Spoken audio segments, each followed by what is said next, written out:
सिख सतगुर के प्यारियो,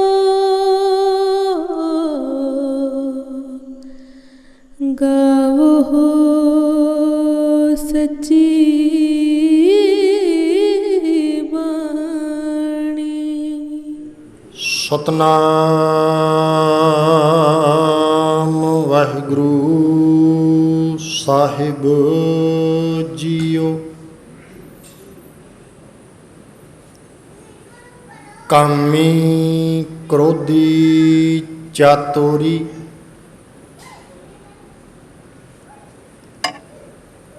बाजीगर बेकाम,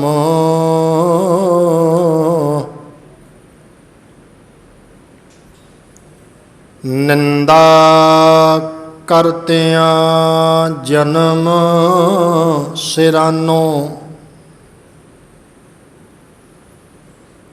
कबहू ना सिमरियो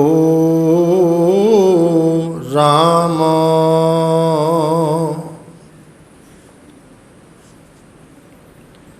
प्रभ स्यों लाग रहियो मेरा चीत, आद अंत प्रभ सदा सहाई। धन हमारा मीत, करो कृपा जी। धन हमारा, चढ़दी कला विच आवाज़ आवे सारिਆਂ ਦੀ। धन हमारा, फिर एक बार कृपा करो। धन हमारा मीत,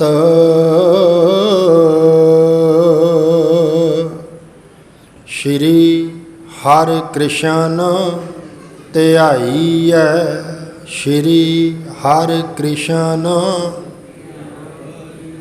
फिर एक बार श्री हरि कृष्ण ध्याईऐ, जिस डिठै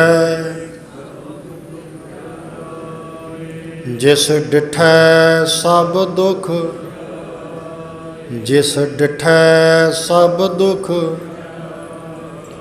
तुद डिठे सच्चे पातशाह। मल जन्म जन्म दी कटिया,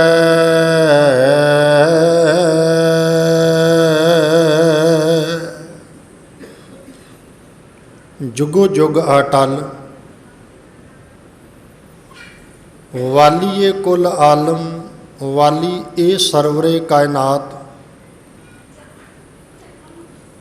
धन धन धन साहिब श्री गुरु ग्रंथ साहिब सच्चे पातशाह जी महाराज।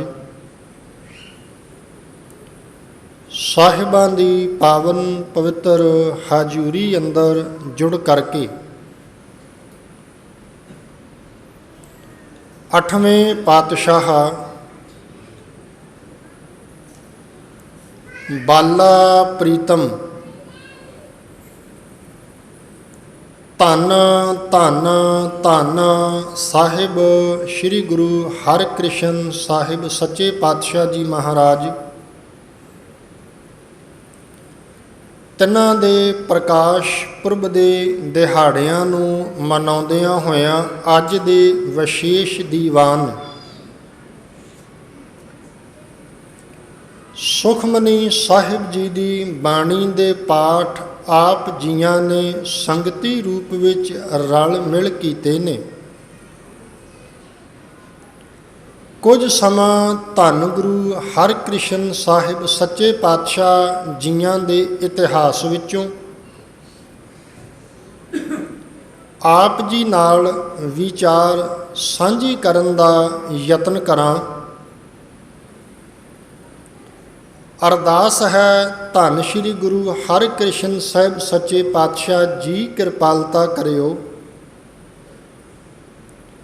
ਜਿਵੇਂ ਆਪ ਜੀ ਨੇ ਅੰਬਾਲੇ ਦੀ ਧਰਤੀ ਤੇ ਜਿੱਥੇ ਅੱਜ ਗੁਰਦੁਆਰਾ ਪੰਜੋਖਰਾ ਸਾਹਿਬ ਸੁਭਾਏਮਾਨ ਹੈ, ਭਾਈ ਛੱਜੂ ਜੀ, ਜਿਹਨੂੰ ਛੱਜੂ ਝੀਵਰ ਵੀ ਕਿਹਾ ਜਾਂਦਾ ਹੈ, ਭਾਈ ਛੱਜੂ ਜੀ ਦੇ ਸਿਰ ਉੱਤੇ ਆਪਣਾ ਮਿਹਰਾਂ ਭਰਿਆ ਹੱਥ ਰੱਖ ਕੇ ਉਹਦੇ ਕੋਲੋਂ ਗੀਤਾ ਦੇ ਸ਼ਲੋਕਾਂ ਦੇ ਅਰਥ ਕਰਵਾ ਲਏ।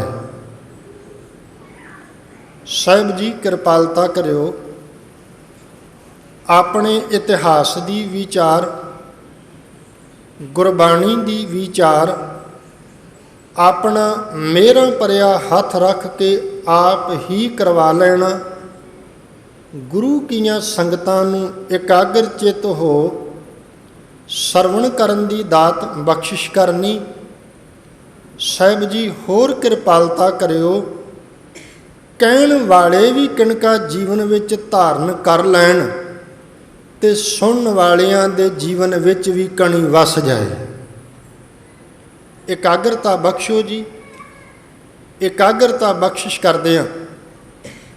ਬੜੇ ਅਦਬ ਨਾਲ, ਪਿਆਰ ਨਾਲ ਸਾਰੀ ਸੰਗਤ ਇੱਕ ਸੁਰ ਬੁਲੰਦ ਆਵਾਜ਼ ਚੜ੍ਹਦੀ ਕਲਾ ਵਿੱਚ ਫਤਿਹ ਪ੍ਰਵਾਨ ਕਰ ਵਿਚਾਰ ਦੀ ਲੜੀ ਆਰੰਭ ਕਰਨ ਦੀ ਆਗਿਆ ਬਖਸ਼ੋ। ਕਰੋ ਕਿਰਪਾਲਤਾ ਜੀ। ਵਾਹਿਗੁਰੂ ਜੀ ਕਾ ਖਾਲਸਾ, ਵਾਹਿਗੁਰੂ ਜੀ ਕੀ ਫਤਿਹ। ਕਿਸੇ ਆਦੀਬ ਨੇ ਬੋਲ ਬੜੇ ਪਿਆਰੇ ਲਿਖੇ ਨੇ। 3 ਉਦਾਹਰਨਾਂ ਦਿੱਤੀਆਂ ਨੇ ਉਹਨੇ ਛੋਟੀਆਂ ਛੋਟੀਆਂ ਚੀਜ਼ਾਂ ਦੀਆਂ। ਪਹਿਲੀ ਉਦਾਹਰਨ ਦਿੱਤੀ ਆ ਉਹਨੇ ਚੰਦਨ ਦੇ ਰੁੱਖ ਦੀ। ਚੰਦਨ ਦੇ ਰੁੱਖ ਦਾ ਕੱਦ ਕਿੰਨਾ ਹੁੰਦਾ ਹੈ? ਕਈ ਵਾਰ ਸ਼ਬਦ ਵਰਤਿਆ ਜਾਂਦਾ 52 ਚੰਦਨ। 52 ਕਹਿੰਦੇ ਨੇ 52 ਨੂੰ, 50 2 52। ਮੰਨਿਆ ਜਾਂਦਾ ਵੀ 52 ਕੁ ਗਿੱਠਾਂ ਕੱਦ ਹੈ ਚੰਦਨ ਦੇ ਬੂਟੇ ਦਾ। ਗੁਰਮੁਖੋ, ਜਿਉਂ ਸਭ ਤੋਂ ਛੋਟਾ 52 ਚੰਦਨ, ਤੇ ਕੀ ਕਰਦਾ ਚੰਦਨ ਦਾ ਬੂਟਾ? ਛੋਟੇ ਜਿਹੇ ਕੱਦ ਵਾਲਾ, ਸਾਰਿਆਂ ਨੂੰ ਖੁਸ਼ਬੂ ਵਰਤ ਦਿੰਦਾ ਹੈ, ਖੁਸ਼ਬੂ ਵੰਡ ਦਿੰਦਾ ਹੈ। ਇੱਦਾਂ ਕਹਿ ਲਈਏ ਧੰਨ ਗੁਰੂ ਹਰਿਕ੍ਰਿਸ਼ਨ ਸਾਹਿਬ ਦਾਤਾ ਜੀ ਮਹਾਰਾਜ, ਆਰਜੂ ਉਹਨਾਂ ਦੀ ਭਾਵੇਂ ਬਹੁਤ ਛੋਟੀ ਜਿਹੀ ਹੈ, ਪਰ ਉਹਨਾਂ ਨੇ ਸਾਰੇ ਸੰਸਾਰ ਨੂੰ ਖੁਸ਼ੀਆਂ ਤੇ ਖੇੜੇ ਵੰਡੇ ਨੇ। ਗੁਰਮੁਖੋ, ਦੂਸਰੀ ਅਰਜ਼ ਉਦਾਹਰਨ ਦੇਣ ਲੱਗੇ ਹਾਂ। ਉਸ ਸੱਜਣ ਨੇ ਬੋਲ ਲਿਖੇ, ਕਹਿਣ ਲੱਗਾ ਛੋਟਾ ਜਿਹਾ ਹੀਰਾ। ਹੁਣ ਤਵੱਜੋ ਦੇਣਾ, ਹੀਰਾ ਵੇਖਣ ਨੂੰ ਛੋਟਾ ਜਿਹਾ ਲੱਗਦਾ ਹੈ, ਪਰ ਹੀਰੇ ਦਾ ਜਦੋਂ ਮੁੱਲ ਪੈਂਦਾ ਹੈ ਉਹਦੀ ਕੀਮਤ ਲੱਖਾਂ ਤੇ ਕਰੋੜਾਂ ਤੱਕ ਵੀ ਚਲੀ ਜਾਂਦੀ ਹੈ। ਤੇ ਤੁਹਾਡੇ ਅੱਗੇ ਅਰਜ਼ ਕਰਾਂ, ਜਿਹੜਾ ਦੁਨਿਆਵੀ ਹੀਰਾ ਹੈ ਉਹਦੀ ਤੇ ਕੋਈ ਕੀਮਤ ਪਾ ਸਕਦਾ ਹੈ। ਜਿਹੜਾ ਵੇਖਣ ਨੂੰ ਛੋਟਾ ਜਿਹਾ ਲੱਗਦਾ ਹੈ ਉਸ ਹੀਰੇ ਦੀ ਕੱਚ ਦੀ ਕੋਈ ਕੀਮਤ ਪਾ ਸਕਦਾ ਹੈ। ਪਰ ਇੱਧਰ ਤੇ ਧੰਨ ਗੁਰੂ ਹਰਿਕ੍ਰਿਸ਼ਨ ਸਾਹਿਬ ਸੱਚੇ ਪਾਤਸ਼ਾਹ ਮਹਾਰਾਜ ਜੀ ਇੱਦਾਂ ਦੇ ਹਨ ਜਿਨ੍ਹਾਂ ਦੀ ਸਾਰਾ ਜਗਤ ਕਦੇ ਵੀ ਕੀਮਤ ਨਹੀਂ ਪਾ ਸਕਦਾ। ਗੁਰਮੁਖੋ, ਤੀਸਰੀ ਅਰਜ਼ ਤੁਹਾਡੇ ਅੱਗੇ ਕਰਾਂ। ਜਿਵੇਂ ਛੋਟਾ ਜਿਹਾ ਪਾਰਸ, ਜਿਵੇਂ ਛੋਟਾ ਜਿਹਾ ਪੱਥਰ, ਛੋਟਾ ਜਿਹਾ ਪਾਰਸ, ਛੋਟੇ ਜਿਹੇ ਪਾਰਸ ਦੇ ਨਾਲ ਉਸ ਵਿਦਵਾਨ ਨੇ ਲਿਖਿਆ, ਲੋਹਾ ਜਦੋਂ ਛੋਹ ਜਾਂਦਾ ਨਾ, ਲੋਹਾ ਵੀ ਜਦੋਂ ਛੋਹੇ ਤੇ 8 ਧਾਤਾਂ ਜਦੋਂ ਪਾਰਸ ਨਾਲ ਛੋਹ ਜਾਣ, ਤੇ ਭਾਵਨਾ ਵਾਲਿਆਂ ਇਸ ਜਗਤ ਨੇ ਬੋਲ ਬੜੇ ਪਿਆਰੇ ਕਹੇ ਕਿ ਪਾਰਸ ਉਹਨਾਂ 8 ਧਾਤਾਂ ਨੂੰ ਸੋਨਾ ਬਣਾ ਕੇ ਰੱਖ ਦਿੰਦਾ ਹੈ। ਮੈਨੂੰ ਇਹ ਨਹੀਂ ਪਤਾ ਕਿ ਪਾਰਸ 8 ਧਾਤਾਂ ਨੂੰ ਸੋਨਾ ਬਣਾਉਂਦਾ ਕਿ ਨਹੀਂ ਬਣਾਉਂਦਾ, ਪਰ ਧੰਨ ਗੁਰੂ ਹਰਿਕ੍ਰਿਸ਼ਨ ਸਾਹਿਬ ਦਾਤਾ ਜੀ ਮਹਾਰਾਜ ਦੇ ਚਰਨਾਂ ਨਾਲ ਜਿਹੜਾ ਵੀ ਆ ਕੇ ਜੁੜ ਗਿਆ, ਬਾਪੂ ਨੇ ਉਹਦਾ ਜੀਵਨ ਸੋਨੇ ਤੋਂ ਵੀ ਮਹਿੰਗਾ ਬਣਾ ਕੇ ਰੱਖ ਦਿੱਤਾ। ਪਿਆਰਿਓ, ਉਹ ਕਵੀ ਦੀ ਕਵਿਤਾ ਦੇ ਬੋਲ ਇੱਥੋਂ ਆਰੰਭ ਹੁੰਦੇ ਨੇ। ਜਿਉਂ ਸਭ ਤੋਂ ਛੋਟਾ 52 ਚੰਦਨ ਕੁੱਲ ਬਨ ਵਿੱਚ ਮਹਿਕਾਰ ਕਰੇ, ਜਿਉਂ ਹੀਰਾ ਛੋਟਾ ਮੁੱਲ ਆਪਣਾ ਲੱਖ ਹਜ਼ਾਰ ਕਰੇ। ਛੋਟਾ ਜਿਹਾ ਪਾਰਸ ਲੱਖਾਂ ਮਣ ਲੋਹੇ ਨੂੰ ਛੋਹੇ, ਸੋਨੇ ਹਾਰ ਕਰੇ। ਤੇ ਅੱਗੇ ਉਹਨੇ ਲਿਖ ਦਿੱਤਾ ਜੇ, ਕਹਿਣ ਲੱਗੇ ਤਿਉਂ 5 ਸਾਲਾਂ ਦਾ ਬਾਲਾ ਪ੍ਰੀਤਮ। ਧੰਨ ਸ਼੍ਰੀ ਗੁਰੂ ਹਰਕ੍ਰਿਸ਼ਨ ਸਾਹਿਬ ਜੀ ਮਹਾਰਾਜ। ਆਪਾਂ ਉਹਨਾਂ ਦੇ ਗੁਰੂ ਸਾਹਿਬ ਜੀ ਦੀ ਗੱਲ ਅੱਜ ਕਰਨੀ ਹੈ। ਤਿਉਂ 5 ਸਾਲਾਂ ਦਾ ਬਾਲਾ ਪ੍ਰੀਤਮ ਜਗ ਦਾ ਦੁੱਖ ਨਿਵਾਰ ਕਰੇ, ਜਿਹੜੇ ਸਾਰੇ ਸੰਸਾਰ ਦੇ ਦੁੱਖਾਂ ਨੂੰ ਪਏ ਨਿਵਾਰਦੇ ਨੇ। ਤੇ ਸਾਰਾ ਸੰਸਾਰ ਇੱਕ ਵਾਰ ਕਹਿ ਉੱਠਿਆ ਤੇ ਅੱਜ ਵੀ ਕਹਿੰਦਾ ਹੈ ਤੇ ਰਹਿੰਦੀ ਦੁਨੀਆ ਤੱਕ ਕਹਿੰਦਾ ਰਹੇਗਾ, ਸ਼੍ਰੀ ਹਰਿਕ੍ਰਿਸ਼ਨ ਧਿਆਈ ਹੈ ਜਿਸ ਡਿਠੈ ਸਭ ਦੁੱਖ ਜਾਏ। ਧੰਨ ਗੁਰੂ ਹਰਿ ਰਾਏ ਸਾਹਿਬ ਸੱਚੇ ਪਾਤਸ਼ਾਹ ਜੀ ਮਹਾਰਾਜ ਕੀਰਤਪੁਰ ਸਾਹਿਬ ਦੀ ਧਰਤੀ ਤੇ ਬਿਰਾਜਮਾਨ ਨੇ। ਇੱਕ ਖਿੰਨ ਥੋੜਾ ਜਿਹਾ ਰੁਕਣ ਲੱਗਾ। ਕੀਰਤਪੁਰ ਸਾਹਿਬ ਦੀ ਪਾਵਨ ਪਵਿੱਤਰ ਧਰਤੀ, ਜਿੱਥੇ ਗੁਰੂ ਹਰਗੋਬਿੰਦ ਸਾਹਿਬ ਜੀ ਮਹਾਰਾਜ, ਗੁਰੂ ਹਰਿ ਰਾਏ ਸਾਹਿਬ ਮਹਾਰਾਜ, ਗੁਰੂ ਹਰਕ੍ਰਿਸ਼ਨ ਸਾਹਿਬ ਜੀ ਦਾ ਪ੍ਰਕਾਸ਼ ਉੱਥੇ ਦਾ ਹੈ। ਗੁਰੂ ਤੇਗ ਬਹਾਦਰ ਸਾਹਿਬ ਦਾ ਜਦੋਂ ਸੀਸ ਦਿੱਲੀ ਤੋਂ ਆਇਆ ਸੀ ਨਾ ਕੱਟਿਆ ਹੋਇਆ, ਤੇ ਭਾਈ ਜੈਤਾ ਲੈ ਕੇ ਤੁਰਿਆ ਆਉਂਦਾ, 5ਵਾਂ ਪੜਾਅ ਉਹਨੇ ਕੀਰਤਪੁਰ ਸਾਹਿਬ ਦੀ ਧਰਤੀ ਤੇ ਕੀਤਾ ਹੈ। ਯਾਦ ਰੱਖਣਾ ਜੀ, ਇਹ ਕੀਰਤਪੁਰ ਸਾਹਿਬ ਦੀ ਧਰਤੀ ਜਿੱਥੇ ਧੰਨ ਗੁਰੂ ਗੋਬਿੰਦ ਸਿੰਘ ਸਾਹਿਬ ਦਾਤਾ ਜੀ ਮਹਾਰਾਜ ਦੇ ਚਰਨ ਵੀ ਪਏ। ਕਹਿਣ ਦਾ ਭਾਵ ਇਹ ਉਹ ਧਰਤੀ ਹੈ ਕੀਰਤਪੁਰ ਸਾਹਿਬ ਦੀ। ਇੱਕ ਖਿੰਨ ਥੋੜਾ ਜਿਹਾ ਰੁਕ ਜਾਵਾਂ ਇੱਥੇ ਤੇ ਇੱਕ ਅਰਜ਼ ਮੈਂ ਜ਼ਰੂਰ ਕਰਾਂਗਾ। ਸਿੱਖਾਂ ਦੇ ਮਨਾਂ ਅੰਦਰ ਇੱਕ ਭੁਲੇਖਾ ਹੈ। ਉਹ ਭੁਲੇਖਾ ਕੀ ਹੈ ਕਿ ਜਦੋਂ ਕਿਸੇ ਪ੍ਰਾਣੀ ਦੇ ਤਨ ਵਿੱਚੋਂ ਸੁਆਸ ਨਿਕਲਦੇ ਨੇ, ਸੁਆਸ ਨਿਕਲਣ ਤੋਂ ਬਾਅਦ ਜਦੋਂ ਸੰਸਕਾਰਿਆ ਜਾਂਦਾ ਹੈ, ਸੰਸਕਾਰੇ ਜਾਣ ਤੋਂ ਬਾਅਦ ਜਦੋਂ ਅੰਗੀਠੇ ਨੂੰ ਇਕੱਠਾ ਕੀਤਾ ਜਾਂਦਾ ਹੈ ਤੇ ਉਹਦੇ ਵਿੱਚੋਂ ਅਸਥੀਆਂ ਚੁਗੀਆਂ ਜਾਂਦੀਆਂ ਨੇ। ਅਸਥੀਆਂ ਕਹਿ ਲਈਏ, ਕਈ ਸੱਜਣ ਫੁੱਲ ਸ਼ਬਦ ਵਰਤਦੇ ਨੇ, ਕਈ ਸੱਜਣ ਹੱਡੀਆਂ ਵੀ ਕਹਿ ਦਿੰਦੇ ਨੇ। ਅਸਥੀਆਂ ਕਹੋ, ਫੁੱਲ ਕਹੋ, ਹੱਡੀਆਂ ਕਹੋ, ਜਿਹੜੀਆਂ ਅਗਨ ਵਿੱਚ ਅੱਗ ਵਿੱਚ ਸੜ ਨਹੀਂ ਸਕੀਆਂ। ਜਦੋਂ ਅੰਗੀਠੇ ਵਿੱਚੋਂ ਉਹਨਾਂ ਅਸਥੀਆਂ ਨੂੰ ਚੁੱਕਿਆ ਜਾਂਦਾ ਹੈ ਜਾਂ ਸਣੇ ਸਵਾਹ ਅੰਗੀਠਾ ਇਕੱਠਾ ਕੀਤਾ ਜਾਂਦਾ ਹੈ, ਤੇ ਕਈਆਂ ਦੇ ਮਨ ਅੰਦਰ ਖਿਆਲਾਤ ਹੁੰਦੇ ਨੇ ਕਿ ਇਹ ਅਸਥੀਆਂ ਆਪਾਂ ਕੀਰਤਪੁਰ ਸਾਹਿਬ ਦੀ ਧਰਤੀ ਤੇ ਜਲ ਪ੍ਰਵਾਹ ਕਰਨੀਆਂ ਨੇ। ਮਨ ਵਿੱਚ ਇੱਕ ਖਿਆਲ ਹੈ, ਕੀ ਭਲਾ ਕਿ ਜੇ ਕੀਰਤਪੁਰ ਸਾਹਿਬ ਦੀ ਧਰਤੀ ਤੇ ਬੰਦੇ ਦੀਆਂ ਅਸਥੀਆਂ ਜਲ ਪ੍ਰਵਾਹ ਨਾ ਕੀਤੀਆਂ ਤੇ ਸਾਡੇ ਅੰਦਰ ਕੀ ਖਿਆਲ ਪੈਦਾ ਹੁੰਦਾ ਹੈ ਕਿ ਬੰਦੇ ਦੀ ਗਤੀ ਨਹੀਂ ਹੋਣੀ। ਇਹੀ ਹੈ ਨਾ। ਸਾਰੇ ਕਿਰਪਾਲਤਾ ਕਰਕੇ ਇੱਕ ਵਾਰ ਬੋਲਿਓ, ਬੰਦੇ ਦੀ ਗਤੀ, ਚੜ੍ਹਦੀ ਕਲਾ ਵਿੱਚ ਬੋਲੋ, ਬੰਦੇ ਦੀ ਗਤੀ ਨਹੀਂ ਹੋਣੀ ਜਾਂ ਬੰਦੇ ਦੀ ਮੁਕਤੀ ਨਹੀਂ ਹੋਣੀ। ਗੁਰੂ ਗ੍ਰੰਥ ਸਾਹਿਬ ਮਹਾਰਾਜ ਜੀ ਨੂੰ ਪੁੱਛੋ ਭਲਾ ਵੀ ਬੰਦਾ ਸ਼ਰਾਬਾਂ ਪੀਂਦਾ ਮਰ ਗਿਆ ਹੋਵੇ ਤੇ ਜੇ ਅਸਥੀਆਂ ਕੀਰਤਪੁਰ ਸਾਹਿਬ ਜਾ ਕੇ ਪਾਓਗੇ, ਕੀ ਉਹ ਬੰਦੇ ਦੀ ਗਤੀ ਹੋ ਸਕਦੀ ਹੈ? ਗੁਰੂ ਗ੍ਰੰਥ ਸਾਹਿਬ ਮਹਾਰਾਜ ਨੂੰ ਪੁੱਛਿਓ ਭਲਾ, ਜਿਹੜਾ ਬੰਦਾ ਨਿਗੁਰਾ ਹੋਵੇ, ਜਿਹੜੇ ਬੰਦੇ ਨੇ ਸਾਰੀ ਜ਼ਿੰਦਗੀ ਪਤਤ ਪੁਣੇ 'ਚ ਲੰਘਾ ਦਿੱਤੀ ਹੋਵੇ, ਜਿਹੜਾ ਬੰਦਾ ਸਾਰੀ ਜ਼ਿੰਦਗੀ ਕਦੇ ਰੱਬ ਦਾ ਨਾਂ ਨਾ ਲਿਆ ਹੋਵੇ, ਜਿਹੜਾ ਬੰਦਾ ਕਦੇ ਗੁਰਦੁਆਰਾ ਸਾਹਿਬ ਨਾ ਆਇਆ ਹੋਵੇ, ਜਿਹੜੇ ਬੰਦੇ ਨੇ ਕਦੇ ਗੁਰਬਾਣੀ ਪੜ੍ਹੀ ਨਾ ਹੋਵੇ, ਜਿਹੜਾ ਗੁਰਬਾਣੀ ਪੜ੍ਹਨ ਵਾਲਿਆਂ ਨੂੰ ਕਹਿੰਦਾ ਹੋਵੇ ਕਿ ਗੁਰਦੁਆਰੇ ਸਵੇਰੇ ਸਵੇਰੇ ਹੁਕਮਨਾਮਾ ਲੈ ਕੇ ਰੌਲਾ ਪਾਉਣਾ ਸ਼ੁਰੂ ਕਰ ਦਿੰਦੇ ਨੇ, ਜੇ ਇਹੋ ਜਿਹੇ ਬੰਦੇ ਦੀਆਂ ਅਸਥੀਆਂ ਕੀਰਤਪੁਰ ਸਾਹਿਬ ਜਾ ਕੇ ਪਾ ਦਿੱਤੀਆਂ ਜਾਣ ਤੇ ਕੀ ਉਹ ਬੰਦੇ ਦੀ ਗਤੀ ਹੋ ਸਕਦੀ ਹੈ? ਤੇ ਗੁਰੂ ਗ੍ਰੰਥ ਸਾਹਿਬ ਮਹਾਰਾਜ ਨੇ ਆਵਾਜ਼ ਦੇ ਕੇ ਆਖਿਆ, ਕਹਿਣ ਲੱਗੇ, ਸਿੱਖੋ ਮਨਾਂ ਵਿੱਚੋਂ ਇੱਕ ਭੁਲੇਖਾ ਕੱਢ ਲੈਣਾ। ਗੁਰਬਾਣੀ ਗੁਰਵਾਕ ਹੈ, ਗੁਰਬਾਣੀਓਂ ਬਾਹਰ ਇੱਕ ਵੀ ਗੱਲ ਤੁਹਾਡੇ ਨਾਲ ਸਾਂਝੀ ਨਹੀਂ ਕਰਾਂਗਾ। ਗੁਰਬਾਣੀ ਗੁਰਵਾਕ ਹੈ। ਕਹੋ ਨਾਨਕ ਇਹ ਤਤ ਵਿਚਾਰਾ, ਕੀ ਕਿਹਾ ਮਹਾਰਾਜ ਨੇ, ਬਿਨ ਹਰ ਭਜਨ ਨਹੀਂ ਛੁਟਕਾਰਾ। ਬੋਲ ਦਿਓ, ਬਿਨ ਹਰ ਭਜਨ ਨਹੀਂ ਛੁਟਕਾਰਾ। ਪਰਮਾਤਮਾ ਦੀ ਭਜਨ ਬੰਦਗੀ ਤੋਂ ਬਿਨਾਂ ਪਿਆਰਿਆ ਕਦੇ ਛੁਟਕਾਰਾ ਨਹੀਂ ਹੋਣਾ। ਨੇੜੇ ਕਰ ਗੱਲ ਕੀਰਤਪੁਰ ਸਾਹਿਬ ਦੀ ਧਰਤੀ।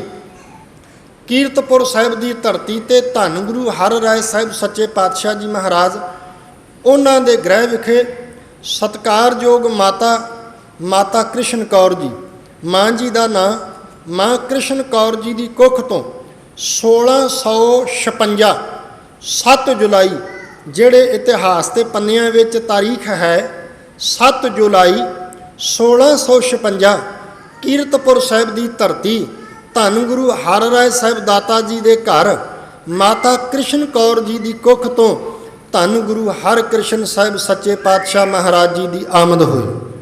ਆ ਬੋਲ, ਧੰਨ ਗੁਰੂ ਹਰਕ੍ਰਿਸ਼ਨ ਸਾਹਿਬ ਮਹਾਰਾਜ ਜੀ ਦੀ ਆਮਦ ਹੋਈ। ਸਮਾਂ ਆਪਣੀ ਚਾਲ ਚੱਲਦਾ। ਹੁਣ ਵੇਖੋ, ਧੰਨ ਗੁਰੂ ਹਰਿ ਰਾਏ ਸਾਹਿਬ ਦਾਤਾ ਜੀ ਦੇ 2 ਪੁੱਤਰ ਨੇ, ਇੱਕ ਰਾਮ ਰਾਏ, ਦੂਸਰੇ ਹਰਕ੍ਰਿਸ਼ਨ ਜੀ। ਇੱਕ ਖਿੰਨ ਇੱਥੇ ਰੁਕਣ ਲੱਗਾ। ਹੁਣ ਵੇਖਿਆ ਜੇ ਬਾਣੀ ਰਾਮ ਰਾਏ ਵੀ ਪੜ੍ਹਦੇ ਨੇ ਤੇ ਬਾਣੀ ਹਰਿਕ੍ਰਿਸ਼ਨ ਜੀ ਵੀ ਪੜ੍ਹਦੇ ਨੇ। ਬਾਣੀ ਦੋਵੇਂ ਪੜ੍ਹਦੇ ਨੇ, ਬਾਣੀ ਦੋਵੇਂ ਹੀ ਪੜ੍ਹਦੇ ਨੇ। ਇੱਕ ਦਿਨ ਸਵਾਲ ਕੀਤਾ ਸਿੱਖਾਂ ਨੇ ਧੰਨ ਗੁਰੂ ਹਰਿਰਾਏ ਸਾਹਿਬ ਦਾਤਾ ਜੀ ਦੋਨੋਂ ਪੁੱਤਰ ਬਾਣੀ ਪੜ੍ਹਦੇ ਨੇ, ਦੋਨੋਂ ਪੁੱਤਰ ਬਾਣੀ ਪੜ੍ਹਦੇ ਨੇ, ਗੁਰਿਆਈ ਕਿਹਨੂੰ ਦਿਓਗੇ? ਤੇ ਸਾਹਿਬ ਜੀ ਨੇ ਆਪਣੇ ਕੋਲੋਂ, ਗੱਲ ਸਮਝਣ ਲਈ ਸੰਕੇਤ ਹੈ, ਸਾਹਿਬ ਨੇ ਆਪਣੇ ਕੋਲੋਂ ਕੁਝ ਸੂਈ ਜਾਂ ਕੰਦੂਈ ਸ਼ਬਦ ਵਰਤਿਆ। ਗੁਰੂ ਹਰਿਰਾਏ ਸਾਹਿਬ ਨੇ ਸਿੱਖਾਂ ਨੂੰ 2 ਕੰਦੂਈਆਂ ਦਿੱਤੀਆਂ ਤੇ ਦੇ ਕੇ ਕਿਹਾ ਰਾਮ ਰਾਏ ਬਾਣੀ ਪੜ੍ਹਦਾ, ਸੂਈ ਦੀ ਚੋਭ ਲਾ ਕੇ ਵੇਖਿਓ। ਹਰਿਕ੍ਰਿਸ਼ਨ ਜੀ ਬਾਣੀ ਪੜ੍ਹਦੇ ਨੇ, ਸੂਈ ਦੀ ਚੋਭ ਲਾ ਕੇ ਵੇਖਿਓ। ਇੱਕ ਖਿੰਦ ਰੁਕਣ ਲੱਗਾ, ਜਦੋਂ ਵੀ ਤੁਸੀਂ ਬਾਣੀ ਪੜ੍ਹੋਗੇ, ਸੇਵਾ ਕਰੋਗੇ, ਸੰਗਤ ਵਿੱਚ ਆਓਗੇ, ਸੰਸਾਰ ਦੇ ਲੋਕਾਂ ਨੇ ਤੁਹਾਨੂੰ ਚੋਭਾਂ ਲਾ ਲਾ ਕੇ ਵੇਖਣੀਆਂ ਨੇ। ਸੰਸਾਰ ਦੇ ਲੋਕ ਅਕਸਰ ਚੋਭਾਂ ਲਾਉਂਦੇ ਨੇ। ਚੋਭਾਂ ਕਿੱਦਾਂ ਲਾਉਂਦੇ ਨੇ ਭਲਾ? ਉਹ ਕੋਈ ਸੂਈਆਂ ਨਹੀਂ ਮਾਰਦੇ ਬੰਦੇ ਨੂੰ, ਕਈ ਵਾਰੀ ਗੱਲਾਂ ਹੀ ਇੱਦਾਂ ਦੀਆਂ ਕਰਦਿਆਂ ਨੇ ਜਿਹੜੀਆਂ ਸੂਈ ਵਾਂਗ ਦਿਲ ਵਿੱਚ ਜਾ ਕੇ ਚੁੱਭਦੀਆਂ ਨੇ। ਪਿਆਰਿਓ, ਉਹਨਾਂ ਨੇ ਇੱਦਾਂ ਦੇ ਬੋਲ ਕਬੋਲ, ਕਈ ਵਾਰੀ ਕਈ ਤੇ ਕਹਿ ਦਿੰਦੇ ਨੇ ਗੁਰਦੁਆਰਾ ਸਾਹਿਬ ਜਾਂਦੇ ਨੇ ਕੜਾਹ ਖਾਣ ਲਈ, ਮਾਫ਼ ਕਰਨਾ, ਕਈ ਵਾਰੀ ਕਹਿ ਦਿੰਦੇ ਨੇ ਇਹ ਬਾਣੀ ਪੜ੍ਹਨੀ ਤੇ ਵਿਹਲਿਆਂ ਦਾ ਕੰਮ ਹੈ। ਕਈ ਤੇ ਕਹਿ ਦਿੰਦੇ ਨੇ ਚੋਭਾਂ। ਇੱਦਾਂ ਸੰਸਾਰ ਦੇ ਲੋਕ ਜਿਹੜੇ ਨੇ ਤੁਹਾਨੂੰ ਚੋਭਾਂ ਲਾਉਣਗੇ। ਯਾਦ ਰੱਖਣਾ, ਸੰਸਾਰ ਦੇ ਲੋਕ ਚੋਭਾਂ ਲਾਉਣਗੇ।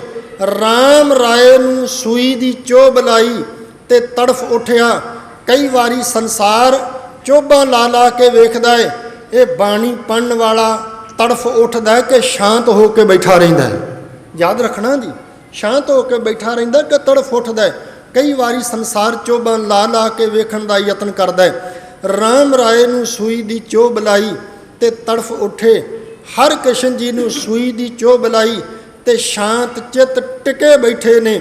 ਤੇ ਜਦੋਂ ਸਿੱਖਾਂ ਨੇ ਆ ਕੇ ਵਾਪਸ ਧੰਨ ਗੁਰੂ ਹਰਿਰਾਏ ਸਾਹਿਬ ਜੀ ਮਹਾਰਾਜ ਨੂੰ ਕਿਹਾ ਰਾਮ ਰਾਏ ਜੀ ਨੂੰ ਸੂਈ ਦੀ ਚੋਭ ਲਾਈ, ਬਾਣੀ ਪੜ੍ਹਦੇ ਤੜਫ ਉੱਠੇ। ਗੁਰੂ ਹਰਿਰਾਏ ਸਾਹਿਬ ਕਹਿਣ ਲੱਗੇ ਜਿਹੜਾ ਅੱਜ ਤੜਫ ਉੱਠਿਆ ਹੈ ਇਹਨੇ ਕੱਲ੍ਹ ਨੂੰ ਵੀ ਤੜਫਣਾ ਹੈ। ਤੇ ਦੂਸਰੇ ਪਾਸੇ ਜਦੋਂ ਹਰਿਕ੍ਰਿਸ਼ਨ ਜੀ ਨੂੰ ਸੂਈ ਦੀ ਚੋਭ ਲਾਈ, ਸਾਹਿਬ ਜੀ ਉਹ ਸ਼ਾਂਤ ਚਿੱਤ ਟਿਕ ਕੇ ਬੈਠੇ ਰਹੇ।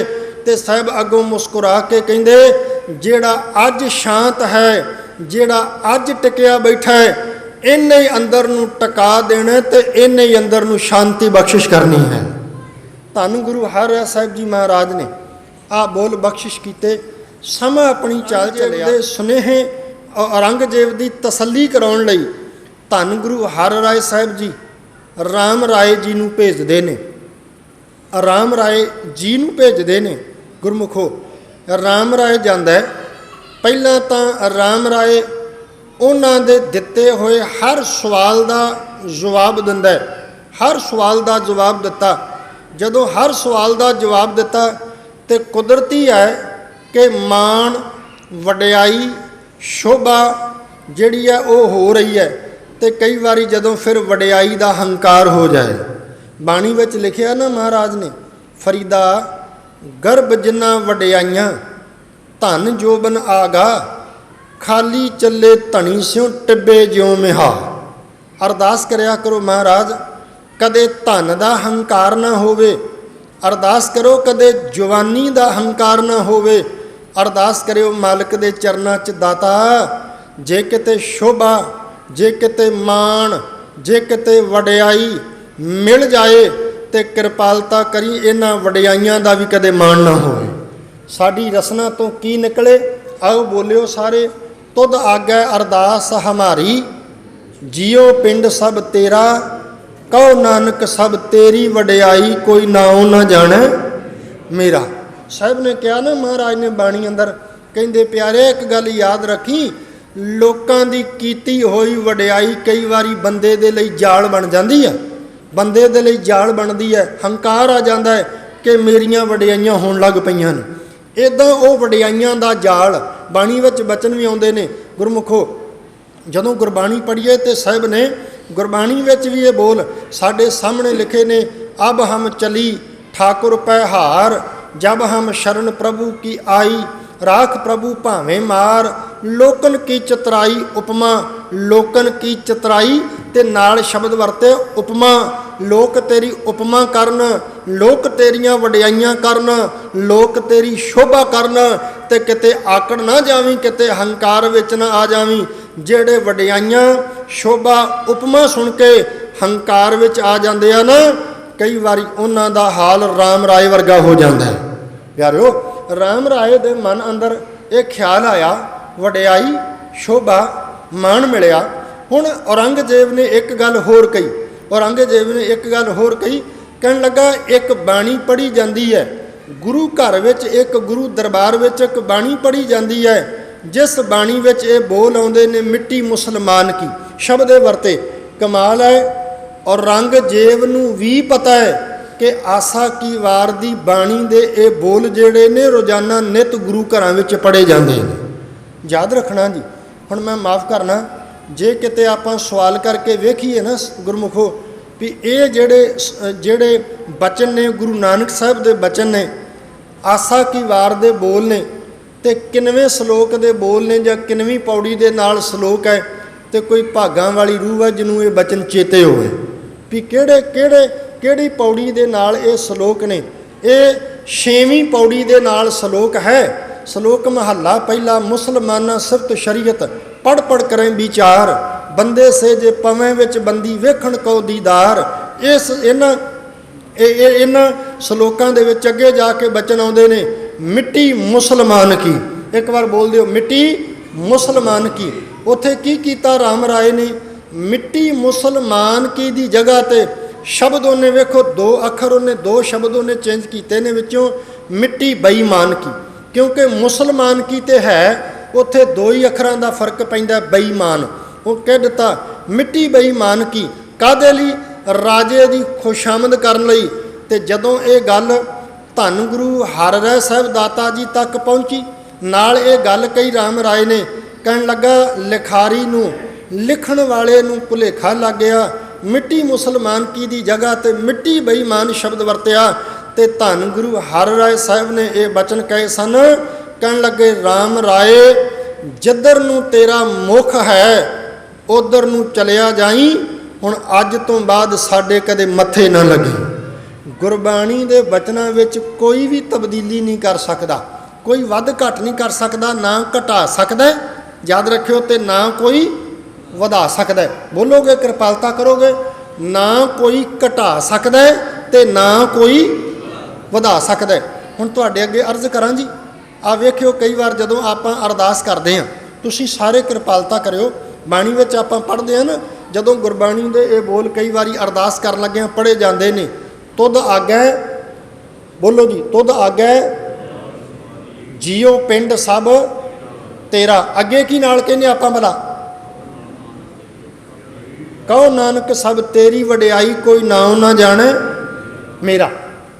बहुतियां थावां ते ना कई बारी शब्द वरतिया जांदा, तुद आगै अरदास हमारी जियो पिंड सब तेरा वाहिगुरू। कई थावां ते वरतिया जांदा, पर वाहिगुरू उत्थे लिखिया नहीं। मैं वाहिगुरू कहण दा विरोधी नहीं, पर गुरबाणी च ना तो कोई शब्द घटाया जा सकता साडे वल्लों, ते ना गुरबाणी विच कोई शब्द साडे वल्लों वधाया जा सकता। याद रखण बात है, मेरी बेनती है, जे ते तुसीं वाहिगुरू नहीं उचारण करदे नाल धनता दे योग हो, पर फिर भी जे किते उचारण करदे हो ते यतन करिया करो, तुद आग्या अरदास हमारी जियो पिंड सब तेरा। तेरा नूं थोड़ा जिहा लमका के पढ़ लिया करो, तेरा नूं थोड़ा जिहा लमका के, तेरा नूं लमका के पढ़ो। कहो नानक सब तेरी वडियाई, कोई नाम ना जाने मेरा। इनू थोड़ा जिहा तेरा ते मेरा अखीरले शब्दां नूं थोड़ा जिहा लमका के पढ़न दा यतन करिया करो। वापस विषय उत्ते आ जावां, कहण दा भाव कि गुरबाणी विच ना ते कोई अखर घटा सकदा कोई, ते ना कोई गुरबाणी विच अखर कोई वधा सकदा है। गुरबाणी दा अदब सत्कार, गुरु हर साहब जी दे इतिहास दीआं दो लाइनां कह दियां। की कहा सी? धन गुरु हर राय साहब जी महाराज ने, जिन भै बानी अदब ना धारा। जिहदे मन विच गुरबाणी दा भै नहीं ते गुरबाणी दा अदब नहीं। याद रखना जी, गुरबाणी दा भै नहीं ते गुरबाणी दा अदब नहीं। गुरु हर राय साहब ने कह दिता सी, वो मेरा सिख नहीं हो सकता। याद रखियो, जिहदे ਮਨ ਵਿੱਚ ਗੁਰਬਾਣੀ ਦਾ ਭੈ ਤੇ ਅਦਬ ਨਾ ਹੋਵੇ, ਸਿੱਖ ਤੇ ਛੱਡੋ ਉਹ ਗੁਰੂ ਦਾ ਪੁੱਤਰ ਵੀ ਨਹੀਂ ਹੋ ਸਕਦਾ। ਜਿੱਧਰ ਨੂੰ ਮੂੰਹ ਹੈ ਤਾਂ ਉਧਰ ਨੂੰ ਚਲਿਆ ਜਾ ਰਾਮ ਰਾਏ, ਤੇਰੇ ਲਈ ਹੁਣ ਗੁਰੂ ਘਰ ਵਿੱਚ ਕੋਈ ਥਾਂ ਟਿਕਾਣਾ ਨਹੀਂ, ਕਿਉਂਕਿ ਗੁਰਬਾਣੀ ਦੇ ਅੱਖਰ ਬਦਲੇ ਨੇ, ਗੁਰੂ ਨਾਨਕ ਸਾਹਿਬ ਦੇ ਬਾਣੀ ਦੇ ਅੱਖਰ ਬਦਲੇ ਨੇ। ਇਹ ਕਦਾਚਿਤ ਬਰਦਾਸ਼ਤ ਨਹੀਂ ਹੋ ਸਕਦਾ, ਇਸ ਗੱਲ ਨੂੰ ਕਦੇ ਵੀ ਬਰਦਾਸ਼ਤ ਨਹੀਂ ਕੀਤਾ ਜਾ ਸਕਦਾ। ਸਮਾਂ ਆਇਆ ਧੰਨ ਗੁਰੂ ਹਰਕ੍ਰਿਸ਼ਨ ਸਾਹਿਬ ਸੱਚੇ ਪਾਤਸ਼ਾਹ ਜੀ ਮਹਾਰਾਜ, ਹੁਣ ਵੇਖੋ 1656 ਦਾ ਪ੍ਰਕਾਸ਼ ਹੈ, ਲਗਭਗ 1661। ਇੱਕ ਖਿੰਨ ਇੱਥੇ ਰੁਕਣ ਲੱਗਾ, ਵਿਦਵਾਨਾਂ ਬੋਲ ਬੜੇ ਪਿਆਰੇ ਕਹਿਣ ਲੱਗੇ ਚਾਰ ਗੱਲਾਂ ਧਿਆਨ ਦੇ ਆ ਜੇ। ਬੱਚੇ ਭਗਤ ਹੋਏ, ਸੁਣਨਾ ਜੀ, ਬੱਚੇ ਭਗਤ ਹੋਏ, ਧਰੂ ਵਰਗੇ, ਪ੍ਰਹਿਲਾਦ ਵਰਗੇ। 5-5 ਸਾਲਾਂ ਦੀ ਉਮਰ, 5.5 ਸਾਲਾਂ ਦੀ ਉਮਰ ਜਦੋਂ ਰੱਬ ਦੀ ਭਗਤੀ ਵਾਲੇ ਪਾਸੇ ਲੱਗ ਗਏ, ਬੱਚੇ ਭਗਤ ਹੋਏ। ਦੂਜੀ ਗੱਲ, ਬੱਚੇ ਗੁਰਸਿੱਖ ਵੀ ਹੋਏ। 12 ਸਾਲਾਂ ਦੀ ਉਮਰ ਤੇ ਬੂੜੇ ਨੇ ਬਾਬੇ ਬੁੱਢੇ ਦੀ ਪਦਵੀ ਗੁਰੂ ਨਾਨਕ ਦੇ ਕੋਲੋਂ ਪਾ ਲਈ। ਗੁਰਸਿੱਖ, ਬੱਚੇ ਗੁਰਸਿੱਖ ਵੀ ਹੋਏ। ਤੀਜੀ ਗੱਲ, ਬੱਚੇ ਸ਼ਹੀਦ ਵੀ ਹੋਏ। 7 ਤੇ 9 ਸਾਲਾਂ ਦੀ ਉਮਰ ਸਾਹਿਬਜ਼ਾਦਿਆਂ ਦੀ ਬਚਪਨ ਵਾਲੀ, ਉਹ ਸ਼ਹੀਦ ਵੀ ਹੋ ਗਏ। 4 ਸਾਲਾਂ ਦਾ ਪੁੱਤਰ ਹੈ ਬਾਬਾ ਅਜੇ ਸਿੰਘ ਦਾ, ਜਿਹੜਾ ਸ਼ਹੀਦੀਆਂ ਪਾ ਗਿਆ। ਪਿਆਰਿਓ, ਦਰਬਾਰਾ ਸਿੰਘ ਸਾਕਾ ਨਨਕਾਣਾ ਸਾਹਿਬ ਦੀ ਵਿੱਚੋਂ ਬਚਪਨ ਦੀ ਉਮਰ ਤੇ ਸ਼ਹੀਦੀਆਂ ਪਾ ਗਿਆ ਨਨਕਾਣਾ ਸਾਹਿਬ ਦੀ ਪਾਵਨ ਪਵਿੱਤਰ ਧਰਤੀ ਤੇ। ਬੱਚੇ ਸ਼ਹੀਦ ਵੀ ਹੋਏ। ਫਿਰ ਬਚਨ ਦੁਹਰਾ ਦਿਆਂ, ਬੱਚੇ ਭਗਤ ਹੋਏ, ਬੱਚੇ ਗੁਰਸਿੱਖ ਹੋਏ, ਬੱਚੇ ਸ਼ਹੀਦ ਵੀ ਹੋਏ। ਵਿਦਵਾਨਾਂ ਲਿਖਿਆ, ਕਹਿੰਦੇ ਦੁਨੀਆ ਦੇ ਇਤਿਹਾਸ ਦਾ ਇੱਕ ਪੰਨਾ ਖਾਲੀ ਸੀ।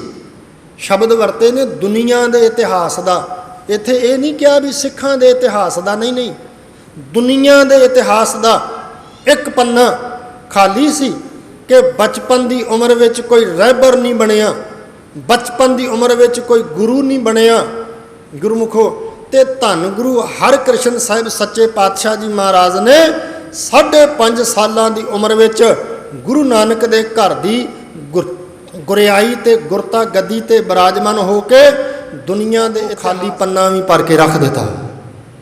ਧੰਨ ਗੁਰੂ ਹਰਕ੍ਰਿਸ਼ਨ ਸਾਹਿਬ ਦਾਤਾ ਜੀ ਮਹਾਰਾਜ ਗੁਰਿਆਈ ਦੇ ਤਖਤ ਉੱਤੇ ਸ਼ਿਸ਼ੋਭਤ ਹੋਏ।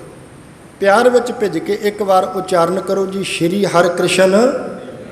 ਚੜ੍ਹਦੀ ਕਲਾ ਵਿੱਚ ਬੋਲਿਓ, ਸ਼੍ਰੀ ਹਰਕ੍ਰਿਸ਼ਨ। ਸਾਰੇ ਜਿਸ ਡਿਠੈ ਸਭ ਦੁੱਖ ਜਾਏ। ਹੁਣ ਆਪਾਂ ਗੁਰੂ ਹਰਕ੍ਰਿਸ਼ਨ ਸਾਹਿਬ ਜੀ ਦੇ ਇਤਿਹਾਸ ਵਿੱਚੋਂ ਵੇਖਣਾ ਕਿਵੇਂ ਸਾਹਿਬ ਨੇ ਸੰਸਾਰ ਦੇ ਦੁੱਖਾਂ ਨੂੰ ਦੂਰ ਕੀਤਾ। ਇਹ ਗੱਲ ਆਪਾਂ ਗੁਰੂ ਹਰਕ੍ਰਿਸ਼ਨ ਸਾਹਿਬ ਦੇ ਇਤਿਹਾਸ ਵਿੱਚੋਂ ਵੇਖਣ ਦਾ ਆਪਾਂ ਯਤਨ ਕਰਾਂਗੇ। ਕੁਝ ਕੁ ਸੱਜਣਾ ਦਾ ਜ਼ਿਕਰ ਤੁਹਾਡੇ ਨਾਲ ਕਰਨ ਲੱਗਾ ਜੀ। ਰੋਪੜ ਦਾ ਇਲਾਕਾ ਹੈ, ਰੋਪੜ ਦੇ ਇਲਾਕੇ ਦਾ ਇੱਕ ਸ਼ਾਹੂਕਾਰ, ਰੋਪੜ ਦਾ ਇਲਾਕਾ ਇੱਕ ਸ਼ਾਹੂਕਾਰ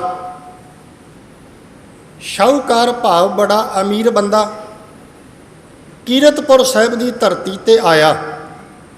ਇੱਦਾਂ ਦੀਵਾਨ ਸਜੇ ਨੇ ਗੁਰੂ ਹਰਕ੍ਰਿਸ਼ਨ ਸਾਹਿਬ ਜੀ ਮਹਾਰਾਜ ਨੇ।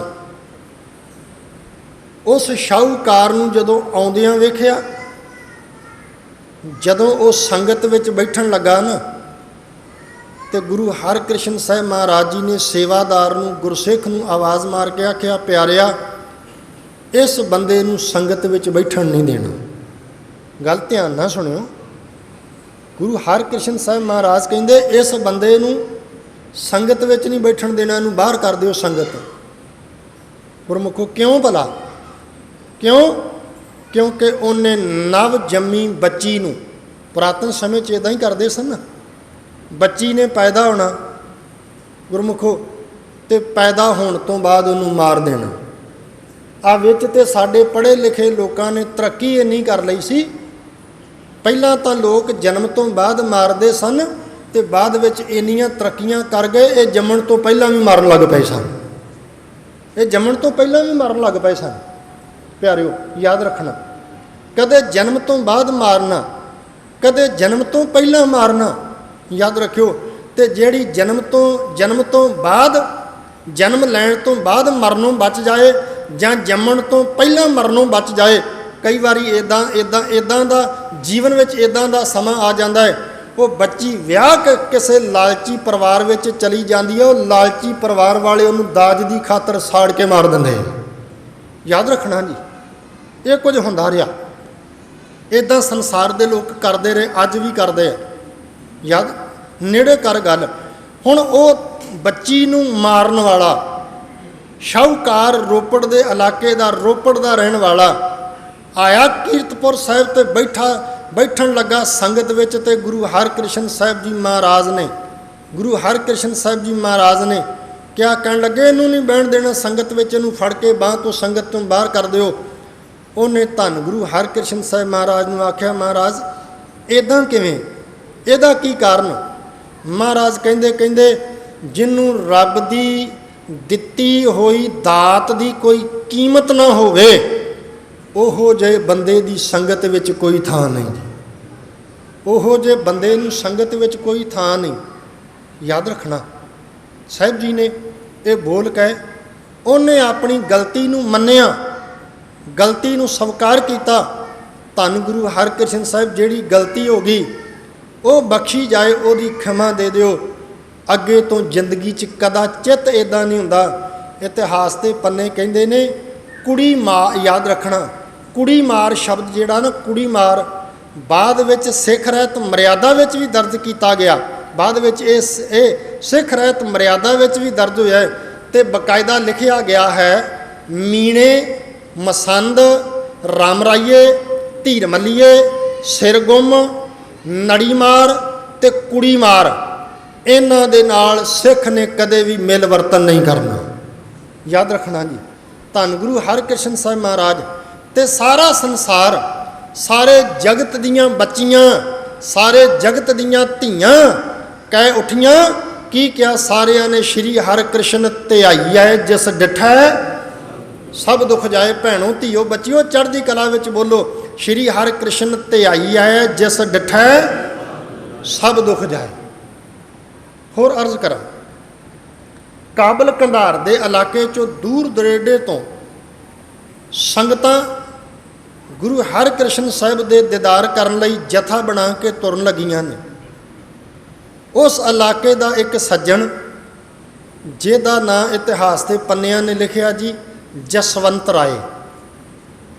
ਜਸਵੰਤ ਰਾਏ ਨਾਂ ਦਾ ਸੱਜਣ, ਮਨ ਵਿੱਚ ਭਾਵਨਾ ਕੀ ਹੈ? ਸੰਗਤ ਬੜੀ ਇਕੱਠੀ ਹੋ ਕੇ ਚੱਲੀ ਹੈ, ਗਿਣਤੀ ਬੜੀ ਵੱਡੀ ਹੈ, ਇਹਨਾਂ ਦੇ ਨਾਲ ਮੈਂ ਵੀ ਜਾਣਾ, ਕਿਉਂਕਿ ਇਹਨਾਂ ਦੀਆਂ ਜੇਬਾਂ ਦੇ ਵਿੱਚੋਂ ਧਨ ਕੱਢਣ ਦਾ ਮੈਨੂੰ ਬੜਾ ਵਧੀਆ ਮੌਕਾ ਮਿਲੇਗਾ। ਚੋਰੀ ਕਰਾਂਗੇ ਇਹਨਾਂ ਦੀਆਂ ਜੇਬਾਂ ਦੇ ਵਿੱਚੋਂ, ਜਿਹਨੂੰ ਆਪਾਂ ਕਹਿ ਸਕਦੇ ਹਾਂ ਵੀ ਜੇਬ ਕਤਰੇ ਦੇ ਰੂਪ ਵਿੱਚ। ਉਹ ਇੱਦਾਂ ਦੀ ਭਾਵਨਾ ਨਾਲ ਸੰਗਤ ਦੇ ਜਥੇ ਵਿੱਚ ਤੁਰ ਪਿਆ। ਕੀਰਤਪੁਰ ਸਾਹਿਬ ਆਇਆ। ਜਦੋਂ ਕੀਰਤਪੁਰ ਸਾਹਿਬ ਦੀ ਧਰਤੀ 'ਤੇ ਆਇਆ, ਸਾਰਿਆਂ ਨੇ ਗੁਰੂ ਸਾਹਿਬ ਦੇ ਦੀਦਾਰ ਕੀਤੇ। ਦੀਦਾਰ ਕਰਕੇ ਨਮਸਕਾਰ ਕੀਤੀ, ਮੱਥਾ ਟੇਕਿਆ ਨਾ ਜਦੋਂ, ਤੇ ਉਹਦੇ ਤੋਂ ਬਾਅਦ ਜਦੋਂ ਜਸਵੰਤ ਰਾਏ ਮੱਥਾ ਟੇਕਣ ਲੱਗਾ ਧੰਨ ਗੁਰੂ ਹਰਕ੍ਰਿਸ਼ਨ ਸਾਹਿਬ ਜੀ ਮਹਾਰਾਜ ਨੂੰ, ਤੇ ਗੁਰੂ ਹਰਕ੍ਰਿਸ਼ਨ ਸਾਹਿਬ ਜੀ ਮਹਾਰਾਜ ਉੱਚੀ ਆਵਾਜ਼ ਵਿੱਚ ਕਹਿੰਦੇ ਨੇ, ਚੋਰ ਕੀ ਹਾਮਾ ਭਰੇ ਨਾ ਕੋਏ। ਬੋਲੋ, ਚੋਰ ਕੀ ਹਾਮਾ। ਚੜ੍ਹਦੀ ਕਲਾ ਵਿੱਚ, ਚੋਰ ਕੀ ਹਾਮਾ ਭਰੇ ਨਾ ਕੋਏ। ਬੋਲੋ, ਚੋਰ ਕੀ ਹਾਮਾ ਭਰੇ ਨਾ ਕੋਏ। ਚੋਰੀ ਕਰਨ ਵਾਲੇ ਦੀ, ਚੋਰ ਦੀ ਹਾਮੀ ਕੋਈ ਨਹੀਂ ਭਰਦਾ। ਗੁਰੂ ਹਰਕ੍ਰਿਸ਼ਨ ਸਾਹਿਬ ਨੇ ਇਹ ਬਚਨ ਜਦੋਂ ਕਹੇ ਨਾ, ਚੋਰ ਕੀ ਹਾਮਾ ਭਰੇ ਨਾ ਕੋਏ।